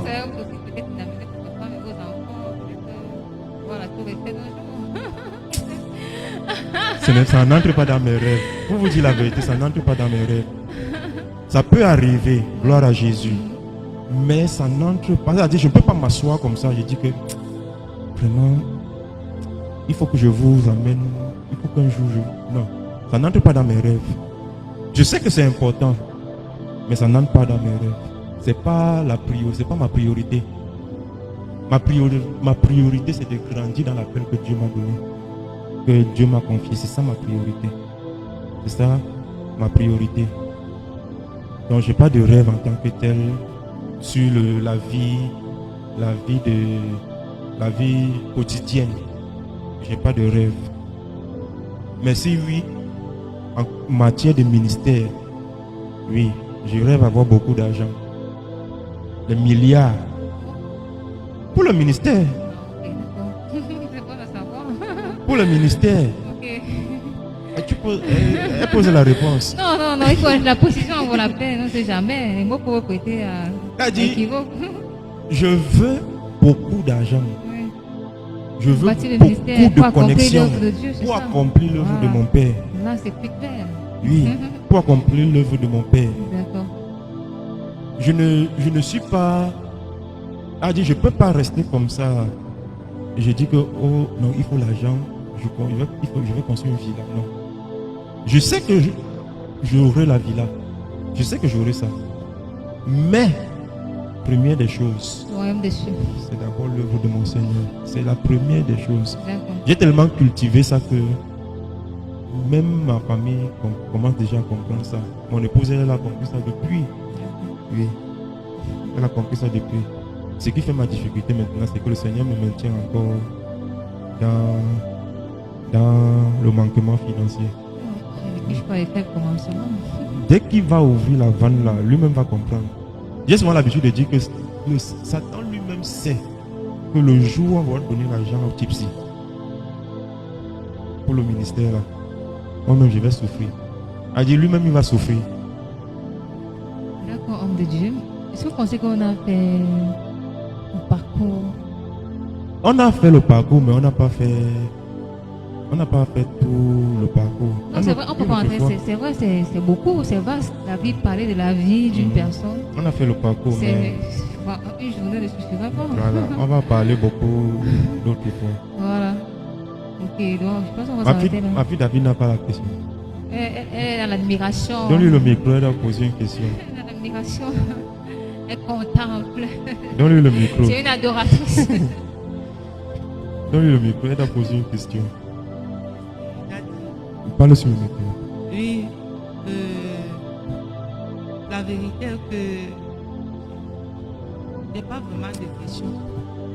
Je n'ai pas vraiment de questions parce que écouter l'histoire d'un homme de Dieu et qui porte ce titre en gant, et on se rend compte que c'est pas vraiment facile pour tout le monde. Cette histoire d'être chrétien. Parce que être simple chrétien, on se dit bon, c'est normal de traverser certaines situations. Mais en tant qu'homme de Dieu, écouter votre histoire,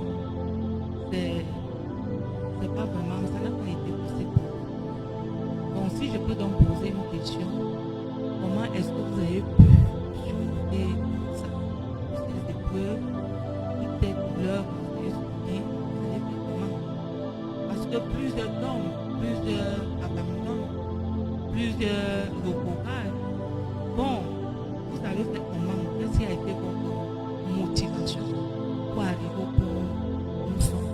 Parce qu'on raconte l'histoire, ce n'est pas forcément pour dire que le moment présent est. Vous avez déjà atteint le but. Qu'est-ce qui fait votre force? Cette motivation-là, au point où vous n'avez pas. D'accord. Si je dis que il y a quelque chose que je fais, c'est que je mens. Pour dire avec il n'y a rien que je fais. Mais je suis conscient de quelque chose. C'est qu'il y a une force qui me tient. Il y a une force. C'est-à-dire, il y a une main sur moi comme ça qui m'arrête et qui m'empêche. J'ai bien envie de pavaner comme les jeunes. J'ai bien envie de faire tout ce que un homme veut faire. J'ai envie. Si je dis que je n'ai pas envie, c'est que je mens. J'ai envie, mais je ne peux pas. Et quand je dis je ne peux pas, c'est pas que je suis tellement sain que j'aime tellement. Non, c'est qu'il y a une force qui m'arrête, qui me garde, qui me maintient dans la position dans laquelle le Seigneur veut que je sois. Ça, c'est la première des choses. Maintenant, la deuxième des choses, c'est l'amour de Dieu. Comme je le disais au départ, je n'aime pas Dieu parce qu'il m'a sauvé. Il m'a sauvé d'une maladie. Je n'aime pas Dieu parce qu'il m'a délivré de la vie de débauche. Je n'ai pas connu ces choses-là. Même la maladie, je n'ai pas connu ça. Je n'ai pas fait un grave accident et j'ai vu un ange venir me sauver de l'accident. Donc, je n'ai pas connu ça. Il y en a qui ont connu ces expériences comme ça et derrière ça, ils ont accepté l'appel de Dieu. Ce que moi, j'ai connu, c'est totalement différent. Je ne sais pas comment le Seigneur a fait, mais il m'a fait connaître son amour. Il m'a fait connaître son amour. C'est-à-dire l'amour qu'il a pour moi. Il m'a fait connaître ça. C'est-à-dire il m'a fait entrer dans la connaissance de son amour pour l'humanité et surtout pour ma personne. Ce qui fait que, contrairement aux autres, peut-être hommes de Dieu, aux autres chrétiens, je ne connais pas le fait que je sais Dieu pour la voiture. Je ne connais pas ça. Je ne connais pas ça. Je ne connais pas le fait que je sais Dieu parce qu'il me donne à manger. Je ne connais pas ça. Je sais Dieu, je reste ferme avec Dieu à cause du fait qu'il m'a fait connaître son amour. Il m'a donné de connaître son amour. Ce qui fait que même si je traverse quoi, en toute situation, c'est son amour que je vois et ça me maintient.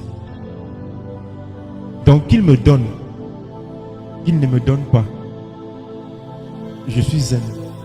Ma chair peut pleurer, mais je suis tranquille, je suis calme. Papa, je voudrais donc savoir quelles sont les stratégies que vous avez mis sur pied pour pouvoir transmettre ce dépôt que Dieu a mis en vous. Puisque vous êtes père, et quand je dis père, ça veut dire que vous avez des enfants spirituels. Vous-même, vous avez dit tout à l'heure que le Seigneur vous a montré un rond et vous étiez au milieu. Et la couleur que je prenais, voilà, se répandait sur les boules qui étaient au bout du rond. Comment, quelles sont les stratégies que vous avez mises sur pied pour pouvoir transmettre sur cette onction? Déjà, il y a une chose que j'ai remarqué, c'est que la grâce que le Seigneur m'a faite se répand automatiquement sur celui qui est à côté de moi, mais pas sur n'importe qui. C'est sur celui qui a d'une certaine manière la même vision que moi. Ça, c'est une remarque que j'ai faite. Deuxième remarque que j'ai faite, c'est que j'ai toujours été amené, contrairement à ce que beaucoup d'hommes de Dieu font aujourd'hui, c'est que quand ils connaissent quelque chose, ils cachent. Peut-être, je prends un exemple, le secret pour vivre dans une vie de sanctification. Il va cacher peut-être. Je prends un exemple, il peut cacher. Moi, je ne cache pas. Je dis, je prêche, je parle, je dis, je répète, je répète, je répète. Maintenant, troisième des choses, c'est que je laisse le Saint-Esprit faire son travail. Voilà pourquoi tous ceux qui sont autour de moi vont remarquer une chose, c'est que je ne suis pas du genre à obliger. Je ne suis pas du genre à forcer. Je ne suis pas du genre à... Comment je vais pas encore employer quel terme? Imposer. Voilà. Je ne suis pas de ce genre. Je suis du genre, je te dis et je reste tranquille. Je laisse le Saint-Esprit faire. Si tu es disposé, tu vas recevoir. Si tu n'es pas disposé, tu ne vas pas recevoir. Donc, je n'ai pas une méthode particulière. Si oui, c'est de prêcher juste ce que... Donc, en fait, je ne prêche pas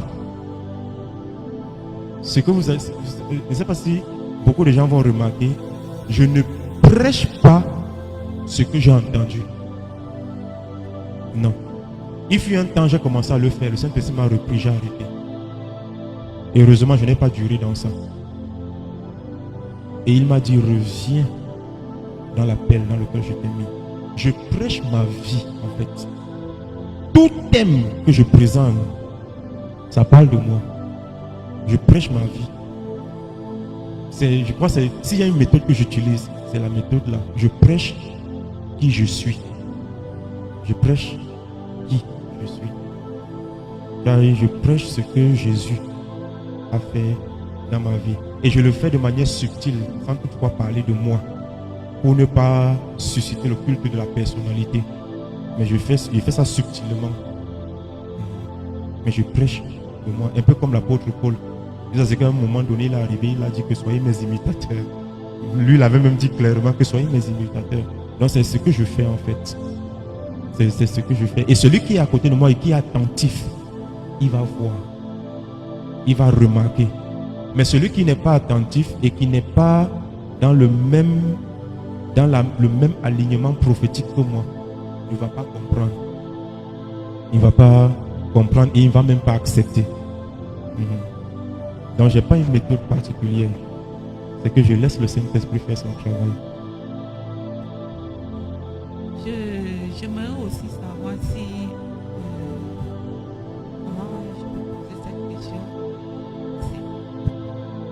J'aimerais aussi savoir si...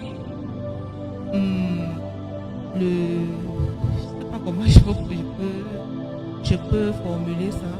Si je vais dire quoi? Si les préjugés, les on-dit ont souvent eu à vous affecter. Parce que ce soit dans les réseaux sociaux ou dans les ministères, il y a toujours des on-dit, chacun dit ce qu'il pense selon de Dieu.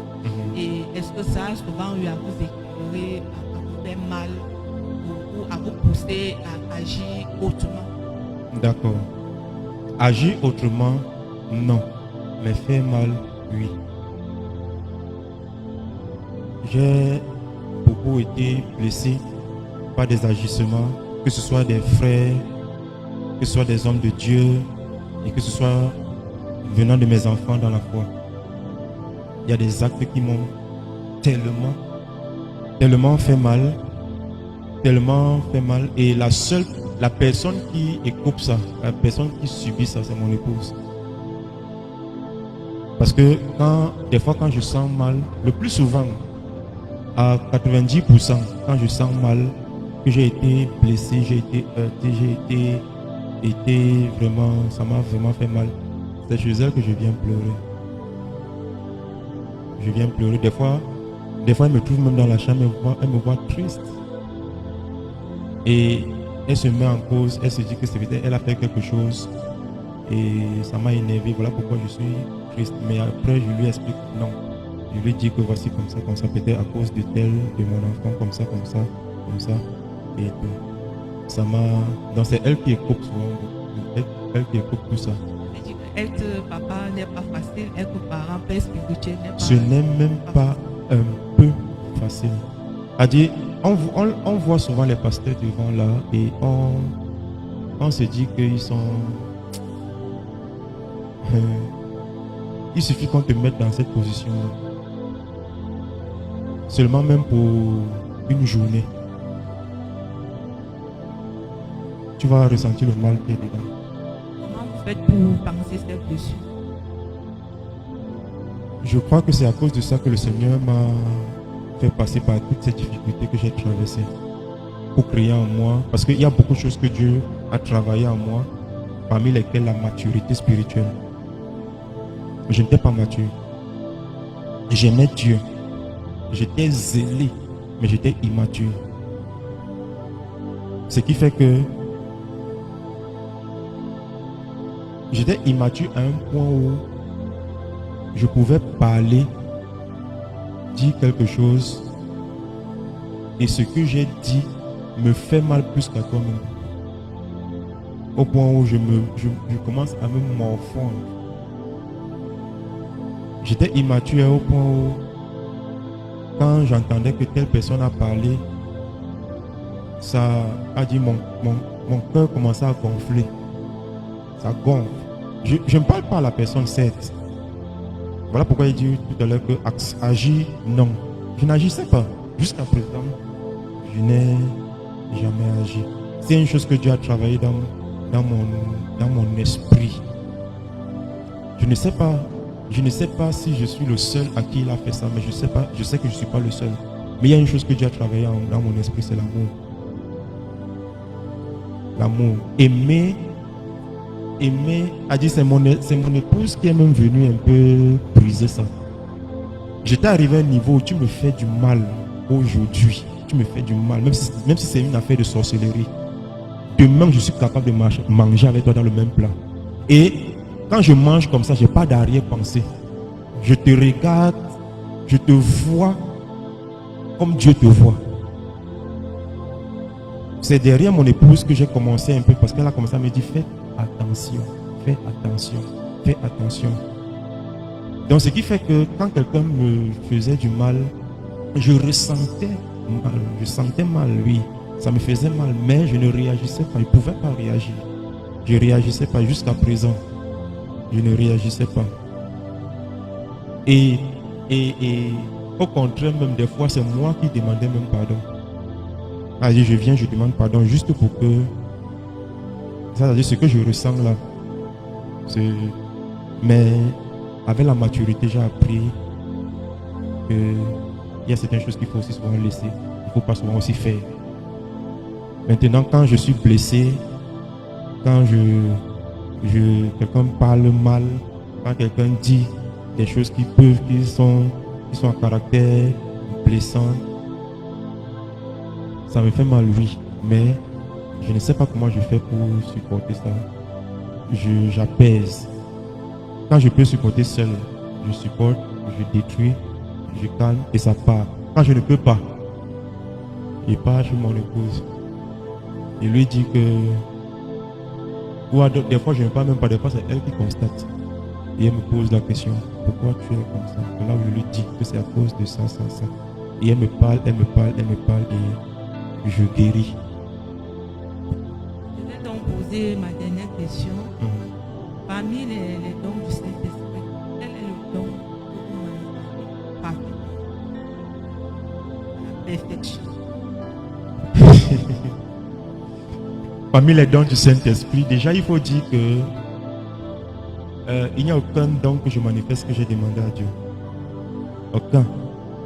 Tous les dons que je manifeste, je me suis surpris en train de les manifester.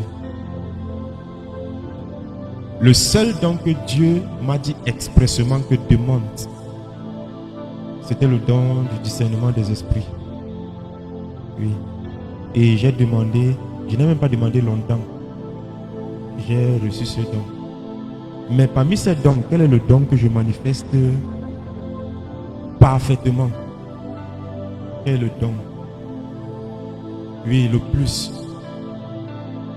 C'est le don de l'exhortation. L'apôtre Paul dit que si quelqu'un a été appelé à l'exhortation, qu'il le fasse selon l'analogie de la foi, quelque chose comme ça. Je suis parfait dans ça. C'est-à-dire l'exhortation, qui se rapproche un peu plus à l'enseignement. Oui, je suis très fort dans ça. Très fort. Voilà pourquoi je suis prophète. Mais je n'ai pas le caractère des prophètes comme on sous-entend dans notre génération. Oui, je suis prophète d'un autre genre. Oui. Donc, je peux prophétiser. Ça m'arrive de prophétiser, je prophétise. Et je me suis rendu compte même que je prophétise aisément. Dieu me donne la grâce de prophétiser aisément. Il m'ouvre les yeux. Je donne les paroles de connaissance aisément. Mais, des fois, je vois même, mais je ne parle pas. Parce que ce n'est pas mon fort là-bas. Mon fort, c'est de connaître les mystères cachés dans la parole de Dieu et les révéler. Pourquoi? Parce qu'il y a une chose qui m'anime, c'est que la maturité que j'ai dépend aussi de la connaissance des Écritures. Donc si toi tu es à côté de moi, si je veux que tu sois mature, je ne vais pas prophétiser chaque jour sur ta vie. Je ne vais pas te donner les paroles de connaissance chaque jour. Ce que je vais faire chaque jour, c'est de t'enseigner. Il t'enseigne la parole pour que tu deviennes mature. C'est ça mon fort. Je suis fort là-bas. Dieu m'a donné la grâce de comprendre les Saintes Écritures dans une profondeur vraiment pas très. C'est pas encore très. Comme l'apôtre Paul a dit, nous prophétisons en partie, nous connaissons en partie, c'est vrai, mais Dieu m'a donné la grâce de connaître vraiment les Écritures. Il a dit, je peux t'enseigner sur une virgule dans la Bible. C'est moi la virgule. Je prends la virgule et je t'enseigne sur ça. C'est une grâce que Dieu m'a faite. Maintenant, les autres dons, je les manifeste selon que le Saint-Esprit me donne de les manifester. Oui. Je n'ai pas un don que j'ai demandé au Seigneur et il m'a donné. Tout, il m'a donné alors que je ne lui ai rien demandé. Il m'a donné et je manifeste tout simplement.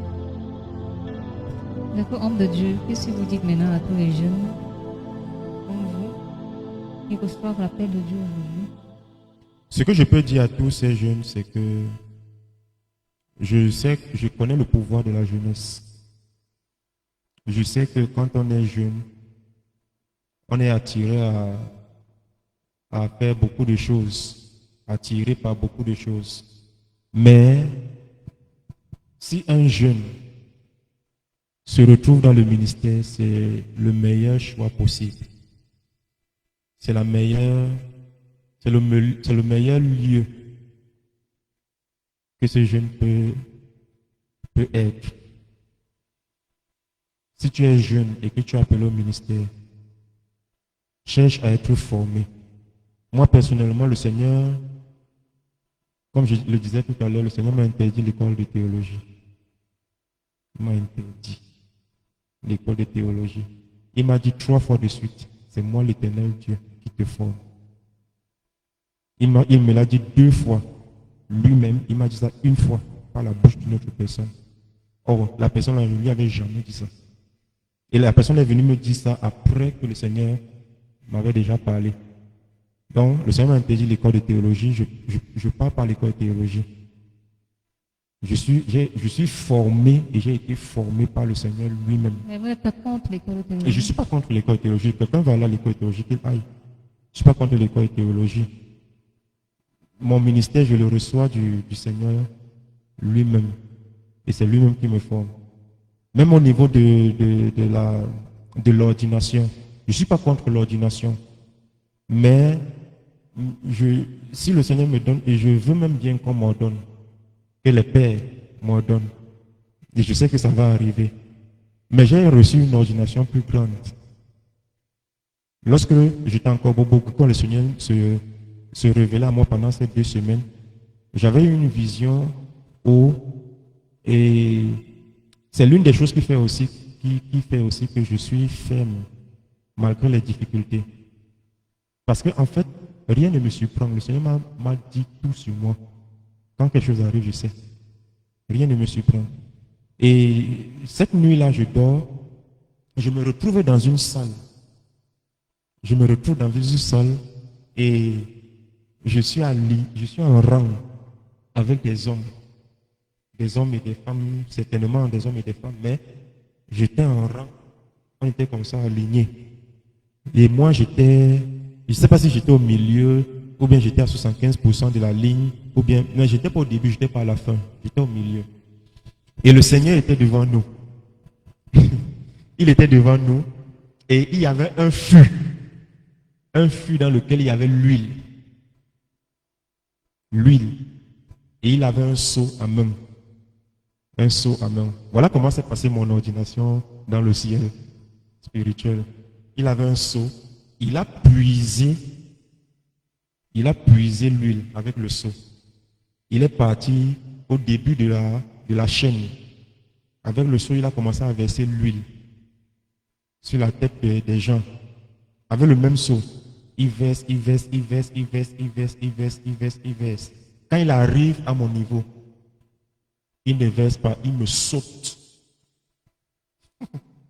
Il me saute. Il verse à celui qui est à ma droite. Il me saute, il verse à celui qui est à ma gauche. Il verse, jusqu'à il verse au dernier. Quand il finit de verser au dernier, il reste un peu d'huile dans le seau. C'est là qu'il vient maintenant vers moi, il me verse le peu d'huile là. Avec le même seau, il me verse le peu d'huile là. Mais dès qu'il me verse le peu d'huile là, qu'est-ce qu'il fait? Il repart, il puise encore l'huile avec le seau et il revient directement vers moi et il me verse tout le seau. Donc, voilà ce qui fait que c'est l'une des visions, l'une des choses qui fait en sorte qu'il me maintient, quelle que soit la difficulté que je traverse. 1, ça me maintient dans les voies du Seigneur. 2, ça permet que je ne suis pas jaloux. Je ne suis pas jaloux. C'est-à-dire jaloux des ministères de mes frères et tout. Je ne suis pas envieux. Je connais. Dernièrement, je suis parti voir mon père spirituel. Je lui ai fait part de cette vision, bien que j'avais déjà l'explication. Je lui ai fait part de cette vision. Quand je lui ai dit ça, il m'a dit une seule chose. En anglais, on dit the best, but the last. C'est-à-dire le meilleur, mais le dernier.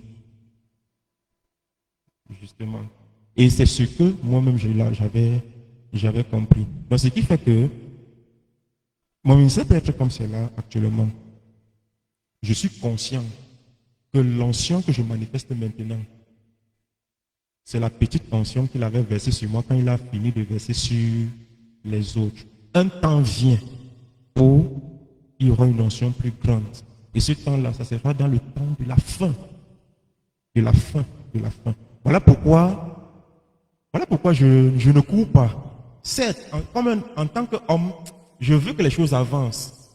Mais quand je reste dans le cadre spirituel, je ne cours pas. Et je ne convoite pas. Je peux voir mon frère qui a le ministère chez lui, il a déjà pété la télé, il a la salle est grande. Je ne cours pas. Je sais. Le Seigneur m'avait dit, je sais, qu'à la fin, à la fin. Donc je suis ce style de serviteur qui est réservé pour la fin des temps. La fin. Donc ce qui fait que je sais qui je suis. D'accord, homme de Dieu. Est-ce que vous allez maintenant prier pour tous les appelés? Nous invitons à prier, non seulement pour les appelés, mais aussi ceux qui sont déjà lancés dans cet appel. D'accord. Éternel mon Dieu, je te rends grâce de ce que tu m'as fait grâce. Alors que je ne te connaissais même pas, tu m'avais déjà choisi. Tu m'as choisi, tu m'as réservé, tu m'as préservé dans tes voies. Malgré les manigances de l'ennemi, jusqu'à présent, tu me maintiens debout. Malgré mes faiblesses, tu me maintiens debout. Malgré mes péchés, tu me maintiens debout. Tu me donnes de garder le dépôt. Père, de la même façon que tu fais cela dans ma vie, je te présente tous ceux dans le monde entier, tous ceux que tu as appelés à ton service, Éternel mon Seigneur, et qui passent par des moments difficiles, qui sont tentés d'abandonner, qui sont tentés de rétrograder. Éternel mon Seigneur, je prie, souviens-toi d'eux, préserve-les. Éternel mon Seigneur, pour les préserver, s'il est possible, révèle-toi davantage à eux, même physiquement. Garde-les. De la même façon que tu t'étais réservé 7000 hommes au temps d'Élie qui n'avaient pas fléchi les genoux devant Baal. Père, réserve-toi ces appelés, ces hommes et ces femmes que tu as appelés à ton service. Réserve-nous, Éternel mon Seigneur, afin d'être des instruments puissants entre tes mains dans les temps à venir. Au nom de Jésus. Je sais même que dans cette salle, dans ce lieu actuellement, Père, il y a ceux sur qui tu as jeté ton dévolu pour ton ministère. Père, préserve, garde, au nom souverain de Jésus-Christ. Amen. Amen. On va acclamer pour le Seigneur. D'accord. Nous bénissons le Seigneur pour ce fabuleux moment. C'est toujours très enrichissant. C'est vrai que pendant qu'on était là aussi, le Seigneur m'a fait envie de voir quelques petites choses là. Mais bon, on rend grâce à Dieu. On rend grâce à Dieu. On dit merci au Seigneur. Merci beaucoup pour sa présence. Parce qu'effectivement, à un moment donné, j'ai senti l'Esprit de Dieu. J'ai également été emporté par cela. Disons merci à Dieu pour votre appel, pour votre ministère. Et nous croyons que moi, je suis un témoignage de votre, comment je vais dire, de votre ministère, de votre service. Parce que quand j'arrive, on fait connaissance, un miracle de vie. Quand j'arrive, j'étais vraiment dans les moments de confusion, moments de déception, de tristesse, de trouble. Et comme j'aime toujours le témoigner avec vous, le Seigneur vous a beaucoup utilisé à mes côtés comme instrument de consolation. Parce qu'avec vous, j'ai beaucoup reçu de la consolation. Alors que j'étais arrivée, étant abattue, étant perdue, étant confuse. Mais avec vous, au travers de vous, j'ai reçu ce qu'on appelle la consolation. Donc je bénis vraiment le Seigneur pour cette rencontre. Je bénis le Seigneur pour le travail que vous faites, pour son œuvre. Je bénis le Seigneur également pour ces projets, ces dussants dans vos vies. Et je crois que ce que Dieu a commencé, il va l'accomplir. Et nous restons toujours attachés à cette parole de Dieu qui dit que ce que Dieu dit, il accomplit toujours. Dieu tient ses promesses. J'aime bien ce chant. Dieu tient ses promesses. Donc nous rendons vraiment grâce à Dieu et nous souhaitons bon vent pour la suite. Que la paix et la grâce de Dieu continuent de vous accompagner. Que les miracles et les prodiges vous accompagnent. Parce que le peuple de Dieu aujourd'hui a besoin de ça. C'est tellement de problèmes, tellement de souffrances, et les gens veulent voir le miracle. Donc nous rendons grâce à Dieu pour ce moment. On dit merci également à la maman qui était là. Non, merci. Je suis comme elle a participé d'une manière ou d'une autre, pas des sourires, pas des mimiques, pas des grincements, pas des grimaces, voilà. Elle a participé, même dans le silence de sa bouche, elle a participé. Je dis merci à la sœur David pour cette intervention. Ça a également été, comme je l'ai dit, très enrichissant. C'était bénéfique pour le peuple de Dieu. Et nous en sommes tous contents, nous en sommes tous bénis. Que le nom d'Éternel soit glorifié. Alors, bien aimés dans le Seigneur, c'est ici qu'on va se séparer. Je vous dis grandement merci, nous vous remercions pour votre attention. Merci pour votre écoute. Et merci aussi pour votre retour. On aimerait bien avoir vos commentaires, savoir ce que vous pensez. Qu'est-ce que vous en dites de tout ce que vous avez eu à entendre, écouter ici? On aimerait bien avoir vos retours en commentaire. Donc, n'hésitez pas, ne manquez pas à nous faire part de vos commentaires. Et surtout, vous avez compris, le ministère est en construction, le ministère est dans ses débuts, donc il y a encore beaucoup de choses à faire. Si le Seigneur vous a mis à cœur, ou alors le Seigneur vous met à cœur de pouvoir soutenir le ministère, vous avez les coordonnées qui sont affichées là, juste sur votre petit écran. Vous pouvez agir à tout moment avec foi, avec confiance, avec joie, avec libéralité. Et certainement, le Seigneur vous bénira parce que, comme j'aime bien le dire, un bien n'est jamais perdu et avec Dieu, on a tout à gagner. Donc, je suis la sœur Armelle, je vous remercie de votre attention et on se dit à la prochaine. Bye bye, shalom, shalom.